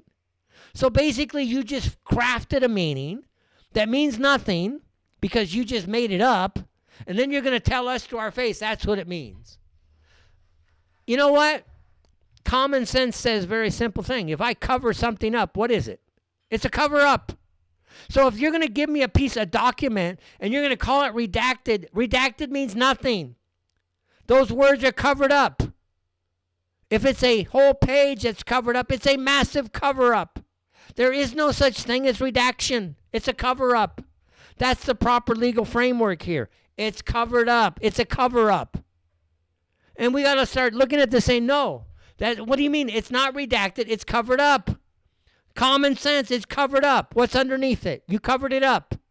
Which means the entire redaction process is nothing but a cover up. It's not to protect the victims. What do you mean it's there to protect the victims? Is that victim alive? Have you talked to that victim? If you didn't talk to that victim, have you figured out who the parents were? If you know who the parents were they informed of this video? Do they know about the video? Where is the testimony of that video? If there was no information about that video, guess what? Then it's all fake. Guys, I'm going to have to step aside for 1 minute, unfortunately. I'll be right back right after this. I have an emergency inside the house. Apologize for that, but all right, sorry about that. We just had something at the door here I had to deal with. All right, anyways, we are back. Looks like we have about 1 minute to go in the segment, and then we will be going to another break. We were talking about, before I got interrupted here, this idea of redaction. I'm going to get more into that because it has to deal with really just the language, how language is just being thrust into our faces. And frankly, it doesn't mean a thing. And we need to start pushing back on the meaning of our language. We can't allow our language essentially to be established, or let's just say controlled by a totalitarian force that isn't even part of our culture. It's not even part of our language. And so the more we hear these people talk, the more we should really start pushing back and saying, hey, look, enough is enough. You know, what do you mean defense? You just freaking went and bombed the country. What the hell? What are you talking about? Seriously, what are you talking about? It's all nonsense. All right, we're going into a break. We'll be back right after this. Okay, got to get all the mics turned on before we start talking. It's just streaming to multiple channels here, so it goes. So welcome back. It's The Fetch Inside the Eye Live. Intelligent media for the politically aware, coming to you from Riyadh, the capital of Saudi Arabia, where people are already starting to send me messages, worrying about my safety. Guys, I've been in some really, really tough situations in my life, and even during the Yemeni missile issues here, there were two times where missiles were shot out over my head. One was close enough to actually rattle my building, frankly. I mean, literally. It just rattled, you know, when you boom, and then the building shook. So I have been fairly close to a missile explosion over my head. Between the Patriot systems and what the Yemen Houthis were sending into Saudi many years ago. I was living on the route towards the the airport, and basically it was shot out a couple kilometers away from me. And then another missile fell actually just south. I actually watched it come down. It was not hit by anything. It just fell short and fell into the desert, you know, fairly off in the distance. So I've been in the areas where this actually goes on. Just kind of fun fact, you know, that type of thing. But yeah, this issue with what's going to be going on here in the Middle East is going to be very interesting to watch for sure. I'm sure there's going to be tons of pundits coming on. You know, I've already seen Colonel McGregor has been on saying that America is going to destroy Iran.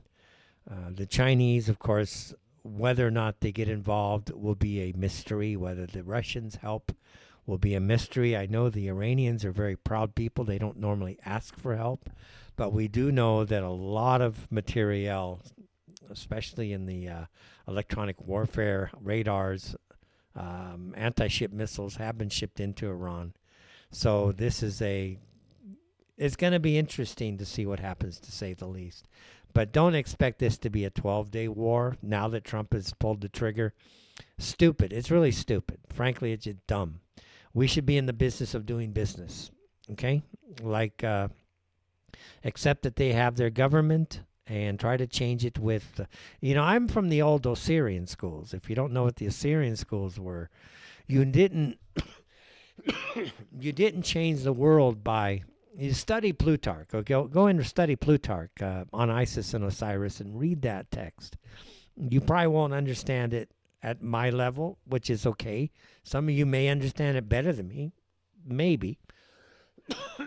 But nonetheless, they talked about Osiris civilizing the world not through force of arms, but through song, music, art, through civilizing it, basically. And we should be doing it. We should be following that route. It takes more work, takes more effort, but it's much better. the first Trump, he was doing that. When he went up into North Korea, he was doing that style of diplomacy. He wasn't using force of arms. He was going in, hey, let's talk, let's meet, let's have a chat, let's see what's going on between our two countries. We don't have to agree to begin with, but trust me, America ain't great. We can't even speak about Jewish people without Jewish people wanting to basically deplatform us, call us whatever in our own countries, traitor, whatever you want to call it. So it's not like we're like sitting in this wonderful house, in America. We kind of get what's going on in America. All right, going back to the idea of redaction.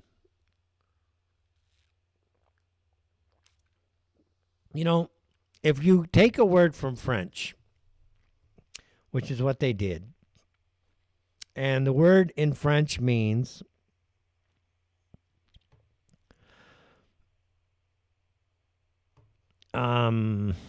where's the meaning here in French? Clear evidence. No. That's no. It refers to drafting, writing, not concealment. Okay.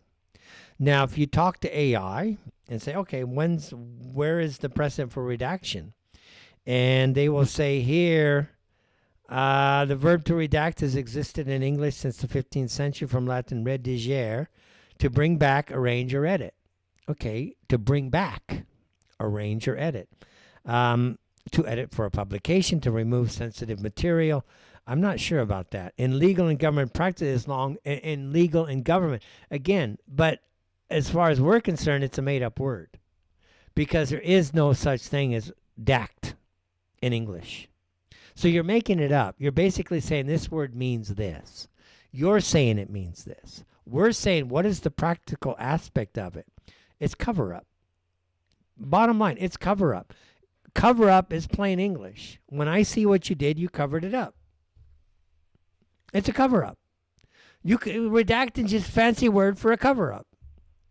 It's just a cover-up. I don't know how you can argue otherwise.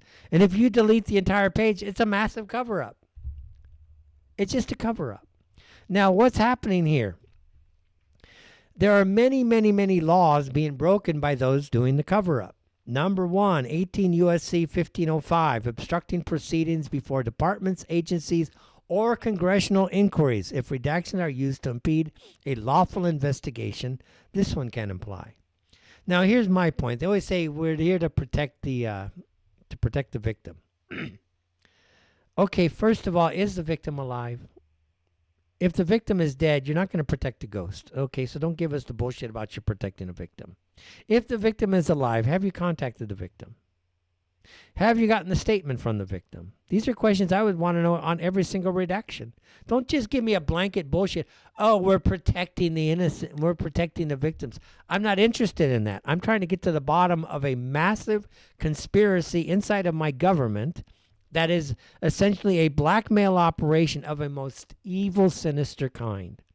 You're talking about charges of child sacrifice, literal cannibalism as a ritual form of satanic practice, child abuse to the point of extracting, my brain just died. Adrenochrome. Okay, it's like, okay, you're torturing our kids to get adrenochrome for you, and you want to quote unquote redact that, which means cover it up. No, you don't cover it up. What is going on here? Don't tell us you're protecting the victim. Is the victim alive? You can't protect the ghost. So if the victim is dead, then you're not protecting any victim. Every time you say you're protecting a victim, then you're implying you've already talked to the victim. Did the victim talk to you already? Where are their statements? Do you have statements of all these victims you're protecting? And enough is enough. You're just going around in circles like a dog chasing its tail. In reality, all you're doing is obstructing justice. 18 U.S.C. 1512 covers altering, concealing, or falsifying records to impair their use in an official proceeding. They're doing that. 18 U.S.C. 1519. It's part of the Sarbanes-Oxley Act. applies when someone knowingly conceals, alters, or falsifies documents with intent to impede or influence an investigation. This is really one of the strongest statutory hooks if redaction is knowingly fraudulent. And it is fraudulent. You told us that you're protecting a victim. You don't have any victims that you even have statements from. So how can you tell me you're protecting them? We see inside these congressional records all these women now raising their hands saying, yeah, the Department of Justice never contacted me. So, okay, how are you protecting them? Again, enough is enough. We're dealing with a criminal concealment here. And these same people doing the criminal concealment are doing what? They're now going to go ahead and launch a war on Iran? Where we're saying, hey, look, why don't we take the traditional smart way of doing it, which is the Assyrian way of doing it, per Plutarch. We're going to go in there and use our skills to win people over. It's not going to be easy, but I guarantee you blowing the shit out of people, that ain't going to win people over. Oh, let's go ahead and blow one people up so that this radical group on the other side, because both sides will feel each side is radical. So you want to have this group of radicals take over. What's this? It makes no sense, guys. I'm looking at all these codes. If redaction conceals misconduct that violates civil rights, 18 U.S.C. 242. Records tampering in federal agencies, 18 U.S.C. 2071. Courts generally defer to agencies and classification matters. Well, that should stop. Again, it's just a cover-up. Let's stop this idea of redaction, period. We should now redefine the word for what is practical use in a legal sense. Redacted is just mystification. Cover-up is clear. It's covered up. Duh. Black, cover-up. Black, cover-up. And when they cover up the videos, we're protecting the victims. How do you know they're alive? Believe me, the context of seeing the fear in somebody's eyes will change the entire view of how you looked at that video. Just watching this black box going around a screen, that's nothing. That's literally nothing. What the hell, man? I mean, I'm not sitting there trying to be macabre, but the fact of the matter is that we have a very dark, sinister people running our country. They want to sit there and silence us. They want to tell us, oh, it's anti-Semitic, and the truth is anti-Semitic. It's all anti-Semitic. It's Semitic. Every fifth word, anti-Semitic, Nazi, Hitler, Nazi. Shut the frick up already, man. You're freaking like a broken record. You know, by the way, the broken record. You guys know what a broken record is, right? Not all of you. Here's how I know that. I was in the World Defense Show recently. And as part of this Saudi heritage booth, right? You can go in there and buy knickknacks, souvenirs for people that are coming from overseas. And first time in Saudi, they can buy some magnets and whatever from Saudi. But this guy's playing a 45 on an old 45, right? It's got got the old phone, like the phonograph. You know what I mean? It's not a speaker. It's got like the I don't know, the megaphone, that big speaker coming out, and they're playing it on that. I'm talking to an old guy who's he's managing the booth, right? But he's got a young guy sitting there manning the booth, who's working the booth, and the older guy was the owner of the booth. And this 45 is it's skipping. You know what I mean? It's basically skipping, going back and forth, same thing. You know how that works in the old days with the vinyl, right? I look at this guy, and I just kind of smirked at him. I said, "Hey, dude, does he even know that this thing is skipping?" And then the old man, he's older like us. He just tells his employee, hey, stop this. You know, the guy didn't even understand. He was so young, never worked with vinyl in his life, and he didn't even know the thing was skipping. You know, he just couldn't tell that this is skipping. It's going, it's skipping. It's a broken record, right? He didn't even know. And I just joking with the guy, says, "You got a young guy here." I said, "He's too young to know what a broken record's really all about." And we had like a couple just kind of chuckles with each other because he understood that was kind of funny too. And we just let it go at that. But anyways, guys,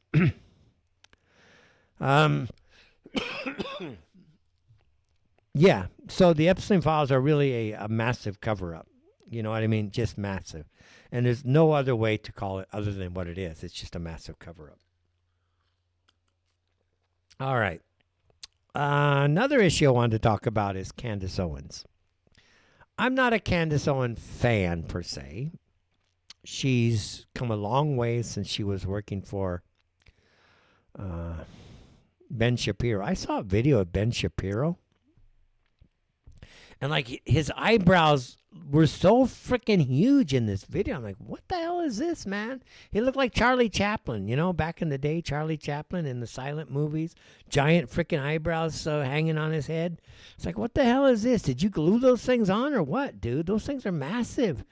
I'm like, I don't know if it's a shadow with the way the lighting is, because it was just him just doing like a short video, but it's like, man, his eyebrows look like Charlie Chaplin. He's got this half-shaven face, you know, with his mustache. I mean, what a clown-looking guy. That guy looked like a clown. I'm like, man, dude, you should be in the silent movies, you know? Nobody wants to hear you talk. Just become a silent movie guy and just go back and look at you, you know, take your eyebrows and move them around a lot. It might be more interesting. But anyways, you know, all these people are going after, what do you call it? Candace Owens this week because she released a video called Bride of Charlie or something like that. She's doing this investigative reporting thing, and she's been all over this thing, and apparently she's getting tons of support from people behind the scenes that really know what's going on. And no matter how you look at this, the real story doesn't fit. I mean, this Erica Kirk girl, I saw Matt Walsh, she's another influencer out there, saying that, you know, this girl can't win. If she cries, it's fake tears. If she's happy, she's not grieving enough. No matter what she does, she can't win. So let's just leave her alone and trust the story, trust the plan. Everything is working out okay. You guys are all anti-Semites. You know, stop being an anti-Semite. It always comes back to anti-Semitism. But in this case, let me see if I can find this this clip. Let me see if I can find the clip. I don't know if it was X. There's my X. Let's see if it was X.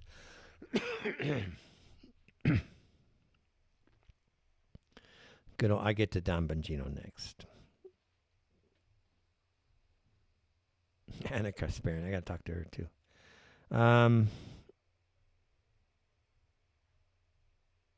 I don't see it offhand. I don't have it offhand.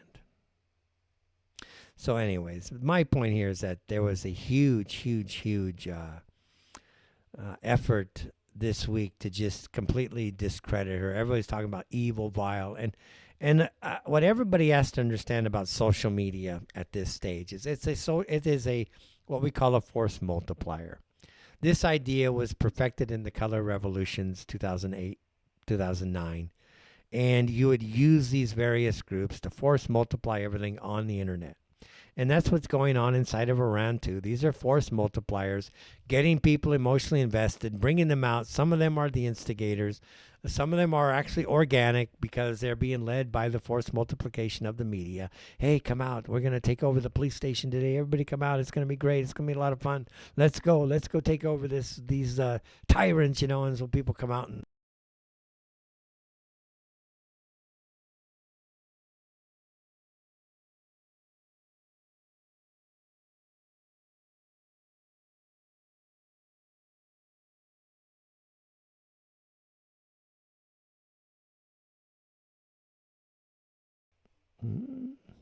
maybe new XX menu. We're back. All right. I'm waving my hands and I'm disconnecting my mic. I'm too animated today. I shouldn't be so animated. I should go to sleep. All right. Anyways, let's just say real quick, Inside the Eye Live again. It is listener sponsored and supported. It's coming out of Revolution.radio. We are doing the simulcast here on Rumble. If you want to follow the Rumble feed, it is at rumble.com. Look for Inside the Eye Live. That's Inside the Eye Live. We're doing okay, actually, on Rumble. We would like to see this grow. We are doing this mainly because, frankly, we've saturated our audience at revolution.radio. We had not been growing at all, so we look at that as a saturation point. So we've gone to a bigger pond, which is Rumble, and we are looking to grow the audience at Rumble. Do follow follow it. We want to get up to at least a minimum of 100 followers per se, so that we can reach a era where I can see if I can actually break into the Rumble value chain, because right now he's taking all the money. So I want to just see if we can break into that value chain. So follow us on Rumble if you can. That account, that's InsideTheEyeLive.com. That's InsideTheEyeLive.com. I see that we have got 2 people who have... Nope, that's a comment. We just got Flippy. I see you new here, so thank you for that. We broadcast currently in the podcast section at Rumble, where it's not as competitive. If we are in the news section, because we're so new, frankly, we would get completely buried. We're just not that big at Rumble yet. So we are broadcasting in the podcast section where we can do a better, we can compete a little bit better. And right now, I think we are we're around 12th right now on the leaderboard, which is okay. Am I 12th? Yeah, I'm still 12th on the leaderboard, and we're up to 60 concurrents. We started the show with like 25, so we've doubled the audience so far. We want to not double it. To reach the radio audience, we have to triple it. You know what I mean? We would have to triple that. And if you want to beat the old Oracle days when we were actually very large, we would have to 5, 6, 7 times that to reach the Oracle broadcasting days where, we were one of the few shows out there actually doing this type of work.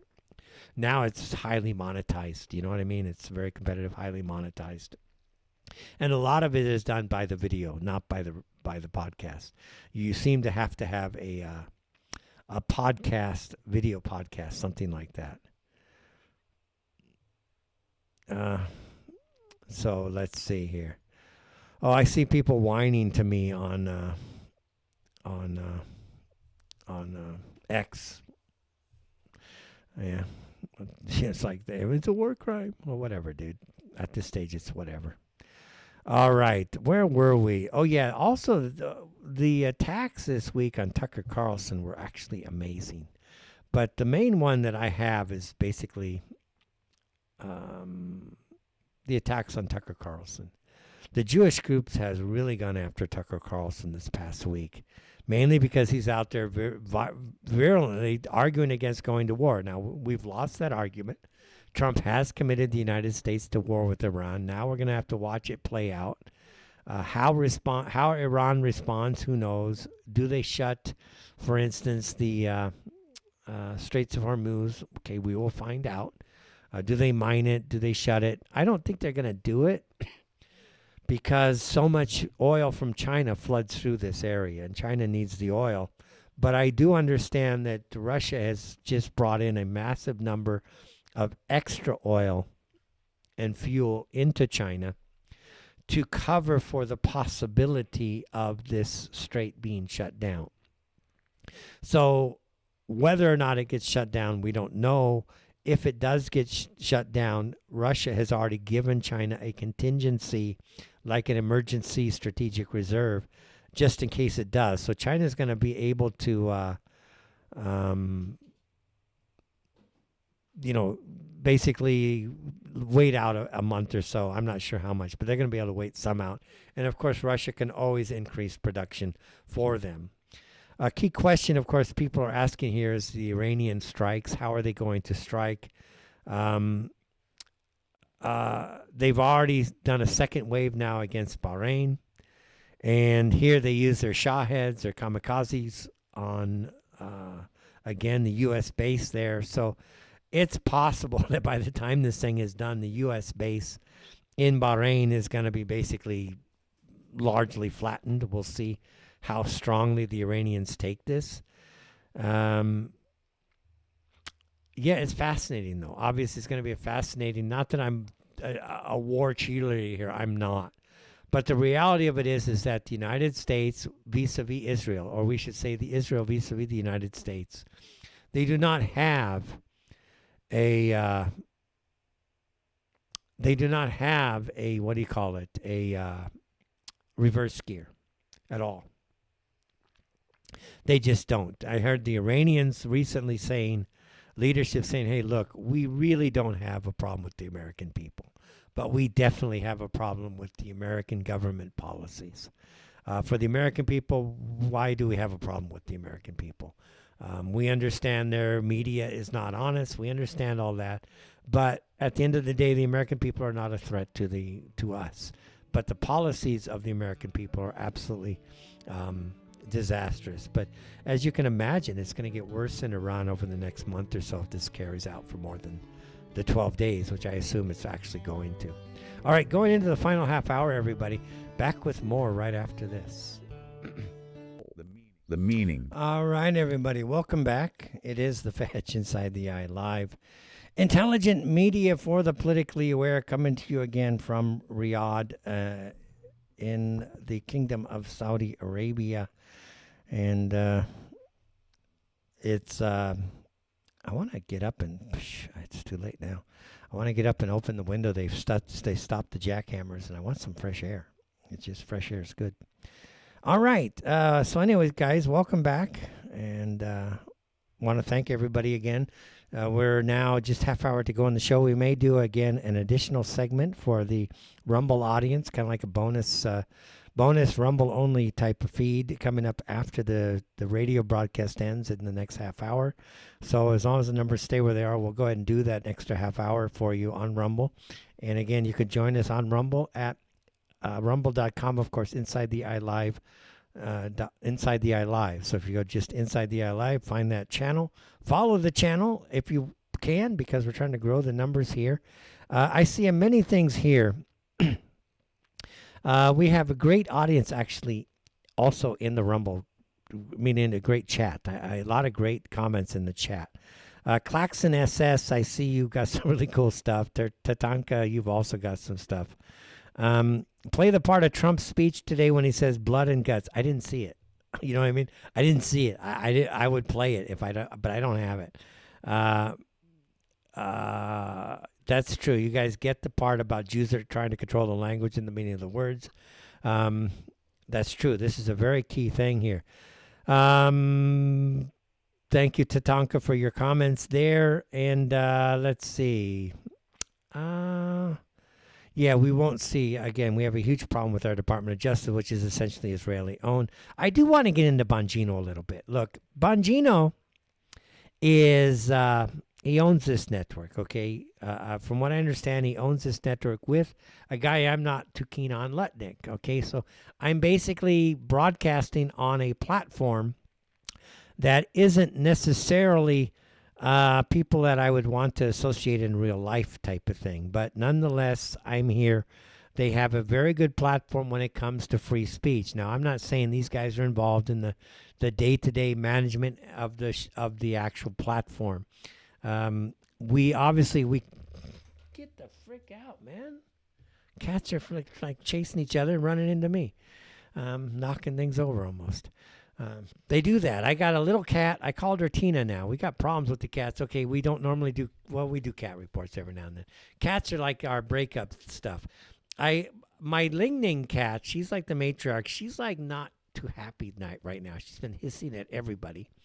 So the last like 5 days, she spends most of her time outside.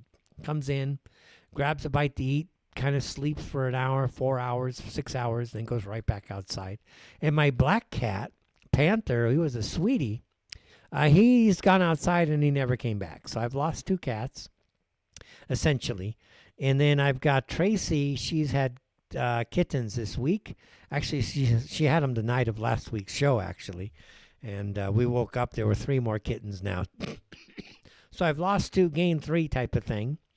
And the ones I have left, I named her Tina. I don't know why. Don't ask me why. I have no idea. I had to give. She's not going to run outside, I guess. So I gave her a name, and but she's crazy. She looks just like her mom, almost eerily like her mom, which is Ling Ning. And then she just tears up the house. She just tears up the house. She's. I couldn't call her a terror. You know what I mean? She's like a little terrorist, in the house. She just tears up the house. So I thought of calling her terror or something, but I thought, nah, that's kind of rude. Can't call her a terror. All right, join us again in the Rumble feed again, because we do want to grow it. InsideTheEyeLive.com. Click on. Well, actually, just look for the station Inside the Eye Live. And then, of course, Inside the Eye Live is playing at revolution.radio. All right, I do want to get into Bongino a little bit. Let me see if I can find something here. What? Go. She's going to bite my feet. All right, you've had the Shah's son.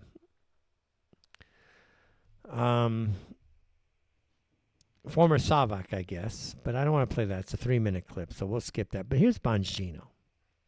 And they brought it up in the chat room today, and I've actually flagged it also myself here. Bongino is up there basically going full in now, calling, just like Jews used to do, anti-Semitism is a cancer. It's a cancer. We must excise the cancer. It's like, first of all, F you guys. Seriously, F you. It's not your country. It's our country. We will decide where we go. And if we have the numbers, shut the frick up. We're tired of you constantly boxing us into a corner when you guys are all traitors working for the Israeli government. Screw you guys. But here's Bongino talking about how, we're all such terrible people. We have to excise this cancer from our movement right now. It's our movement, okay? It's ours. We built it. Some of us ran for office on it. We knocked on doors for it. We donated to it. We gave speeches for it. We showed up at events. We showed up at rallies. We showed up at every single parade possible. Trying to get people to support this cause of freedom and liberty. We are in a really dangerous spot. I have never... You know what's funny? Okay, sorry. He's talking about freedom and liberty, right? How is censoring, calling people in the movement a cancer, obviously don't even get us started about his time at the FBI and how Epstein killed himself. Don't even get started there. It's like, but how is this freedom and liberty? Again, does he understand English? I mean, do they understand how do you put censorship, attacking people, excising them, whatever you mean by that, because that's some pretty sinister sounding type of words. And how do you put freedom and liberty with that? It's like, okay, I guess I need a Cheech and Chong. You remember Cheech and Chong? Maybe we need to roll a doobie and listen to this guy say, yeah, you're making some sense. Yeah, very good, Bongino. Very good. But I don't know how you put these two words together. I really don't. In my 10 plus years now doing this, I've seen it bad, but I've never seen it this bad. This portion of people who claim to be part of our movement and our cause, who think it's edgy or cool to talk about how much they hate the Jews. And first of all, listen, nobody is out there saying we hate the Jews. So first of all, you're lying through your teeth, you're SOB. Nobody's saying that.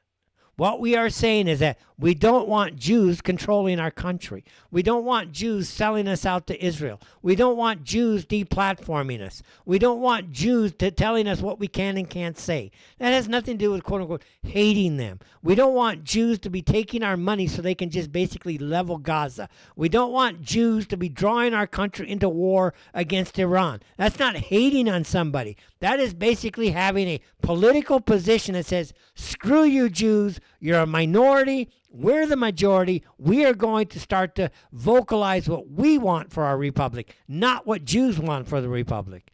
And again, they throw out this constant propaganda about hating the Jews. Like, what the frick? They hate us already. So since they hate us already, they're calling us a cancer, all right? So, okay, there's no frickin'... there's no, what do you call this? There's no, what is the, man, my word sucks right now. There's no precedent here that says we can't return the favor. There's nothing look, reciprocity says, listen, if Jews are going to hate on us and call everybody cancers, well, then there's no reason to look at Jews as anything other than, quote unquote, a cancer themselves. And okay, is that hating on Jews? I mean, what is calling us a cancer? let's play more of this. Just so we're crystal clear, so you can shut the up right now about this bullshit. I am not talking about foreign affairs or a foreign government, the government of Israel. You don't like Netanyahu? That is absolutely your... Mr. Bongino, I have a suspicion you know who I am. Maybe you don't, but I suspect you do. I've been doing this longer than you, frankly, way longer than you.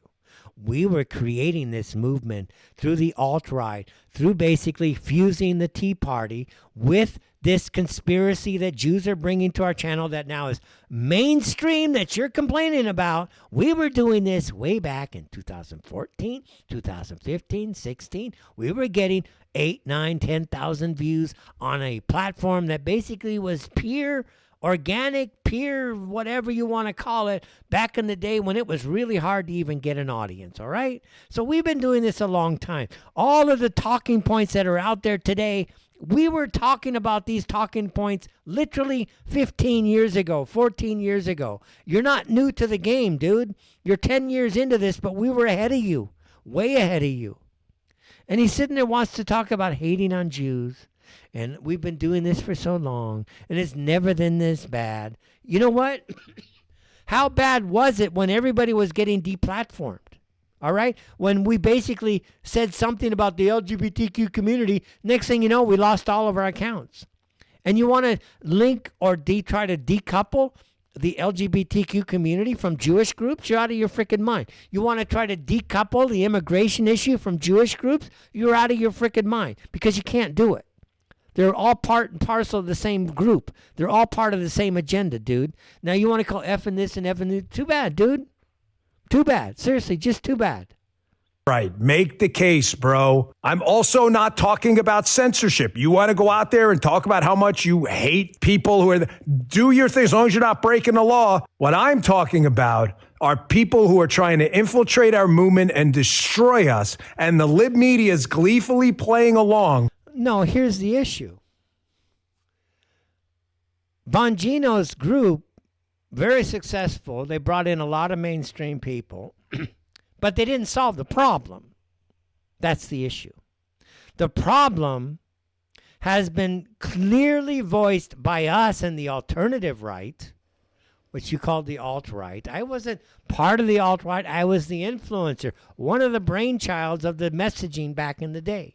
You may not believe that, but how do you account for all the hosts that personally basically collaborated with me and basically listened to me for years and years and years and years and took that message and then force multiplied it out there? Lots of people. Lots and lots and lots of them. All right?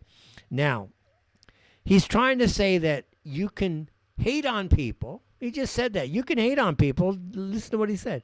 You can hate on people.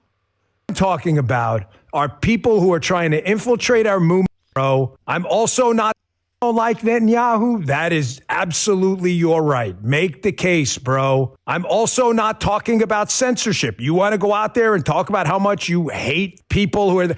Okay, fine. You just said you want to go out there and talk about people hating people. That's perfectly fine. So why are you whining about people hating Jews? That's perfectly fine. You want to talk about infiltrating your movement. Who are you? What, you think you occurred without people like us? You think you occurred without your loyalty to Israel?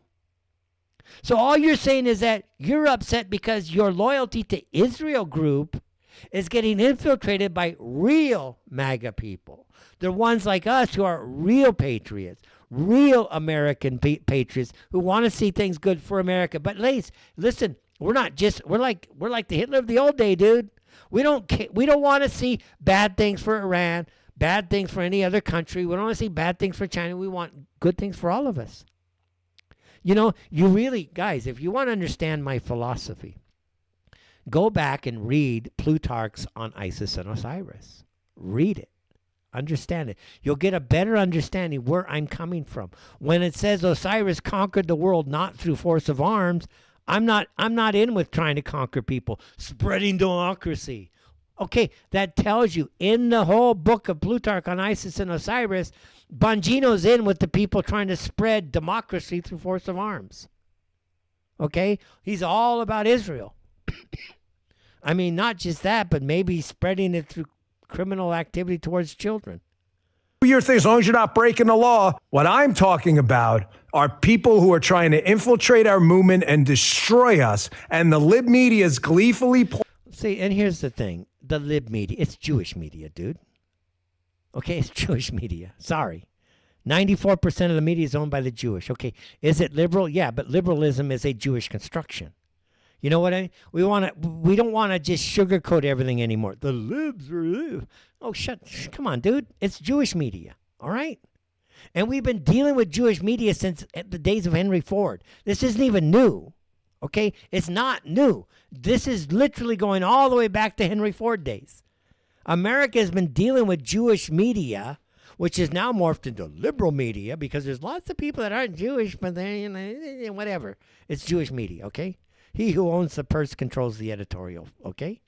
We understand that. But it's like, what do you mean by infiltrate the movement? What?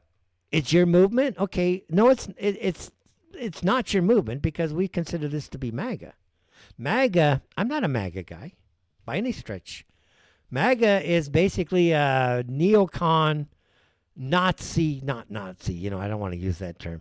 Neocon, Jewish, Zionist, heavy organization.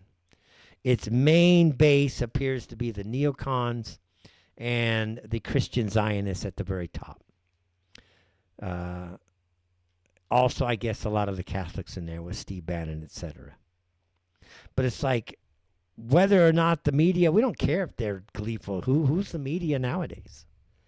Seriously, we've already destroyed the media largely through 1,000 cuts many times over. So who cares about the liberal media? Who cares? We don't care. What we need to do is keep to control our networks. Playing along, who every single thing has become about the Jews, not Israel. Do you understand these people? Well, how do you separate the Jews from Israel? Again, now we get into a logical deconstruction. Israel is a Jewish state.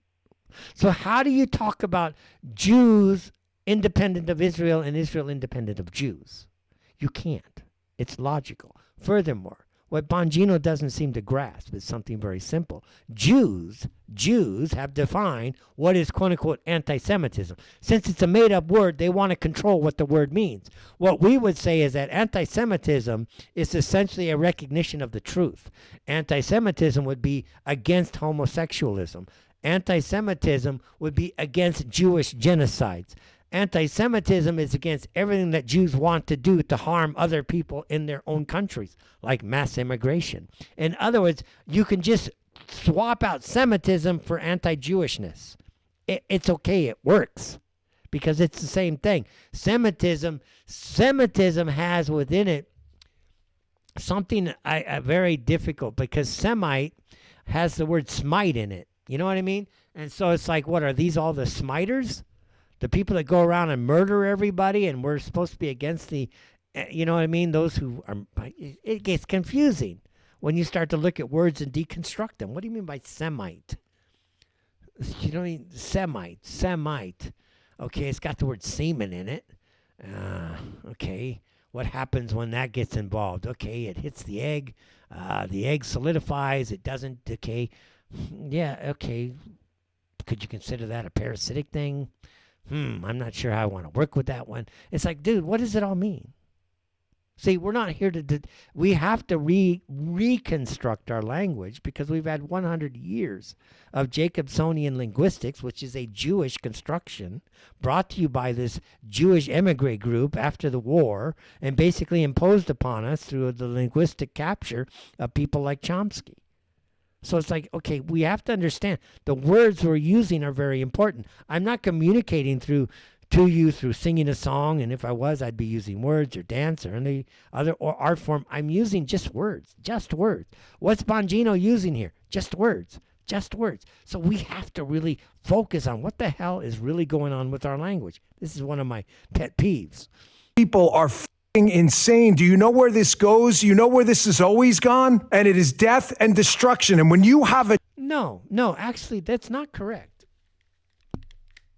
Because the reality of it is that when Germany got rid of its Jews, It was one of the most prosperous societies in the world. The only reason Germany was destroyed was because they came up with a separate economic system that didn't involve the Jews, created a system that didn't have Jewish usury everywhere, and they were highly successful. This isn't death and destruction. What brought death and destruction to the Germans was Jewish control of the Soviet Union at the time, of Roosevelt, of Churchill. That's what brought about the death and destruction, not the fact that they got rid of their Jews. They actually prospered quite handsomely. And frankly, we would also if we got rid of our Jews. I was going back and doing a deep dive, so to speak, on some of my old podcasts, and I came across the very podcast where Kevin McDonald, K-Mac, and I had a discussion literally 4 days after Trump came to power in 2016. And K-Mac said back then, we just cannot survive our Jews. So, let us discuss it. Don't sit there and try to not put it on the table. Listen, every single Jew out there can go to Israel. Where are we going to go? If Jews destroy our country, where are we going to go? As an aggregate group, already, guys, we have massive amounts of people leaving America now. A lot of people going into Bosnia, Croatia, Eastern Europe. The fetch, I saw the writing on the wall in 2004, 2002, when they started to pump up real estate assets. I was helping a black company teach their people how to do, meaning black people, how to do real estate loan prospecting. And then you could see it, and there were like two other white people working at the time. And we're like looking at each other, talking privately, like, man, they're just going to pump up this bubble, and once they get so high, they're going to pop it. And sure enough, in 2008, they popped it. And we're white people, right? We're just simple people, but we get it. We know what I mean? We think differently. We think conceptually. We're not sitting there trying to box ourselves into, we solve problems uniquely. This was obvious what was going on back then. Anyways, Bongino is like freaking choice between civilized man and the demon again, yeah, we agree with this part with him. savages. There's only one choice, man. Listen to this again. You can agree with him on this. You just redefine it. Here. Have a choice between civilized man and the demon savages. There's only one choice, man. You're right. There is only one. Okay, I'll agree with you. But you don't determine for us what defines demon. You don't determine for us what defines civilized. If I look at Israel, I see a bunch of people fornicating on a wall. Okay? I see people running around literally swinging chickens from their head, dude. I literally see them with some of the most barbaric butcher techniques in the world. I see a society that their holy books say it's okay to rape children as long as they're 3 years or younger. Not, you can't be older than 3 years. And you're going to sit there and try to tell me that that's civilized? You go into some of these deeper burrows of Jewish society, they actually do smell. The term smelly Jew isn't even a joke. It's just a reality. They don't take baths. They smell. Their clothing is just filthy. And so we define what's civilized, not Bongino. We decide what's demonic, not Bongino. And yes, it is a war between demonic stuff and civilized world. And we in the West are, frankly, the epitome of the civilized world, at least relative to Western culture. It's not Jews. What, Jews were living in ghettos. We're building all this great infrastructure, all these great works of art from Bach to Beethoven, you name it. And some of our greatest philosophers will rival anything in the world. And we're supposed to compare that to some guy screwing a freaking wall in Jerusalem? Are you out of your mind, dude? Seriously, are you okay? Because frankly, none of this is making any sense. I do hear the break go. I do hear the break. All right, guys, stay tuned. I'm going to go do one more Perspectives. We'll come back with the final half hour on Rumble. So join us over at Rumble, inside the iLive. Well, just inside the iLive at Rumble. Back with more right after this.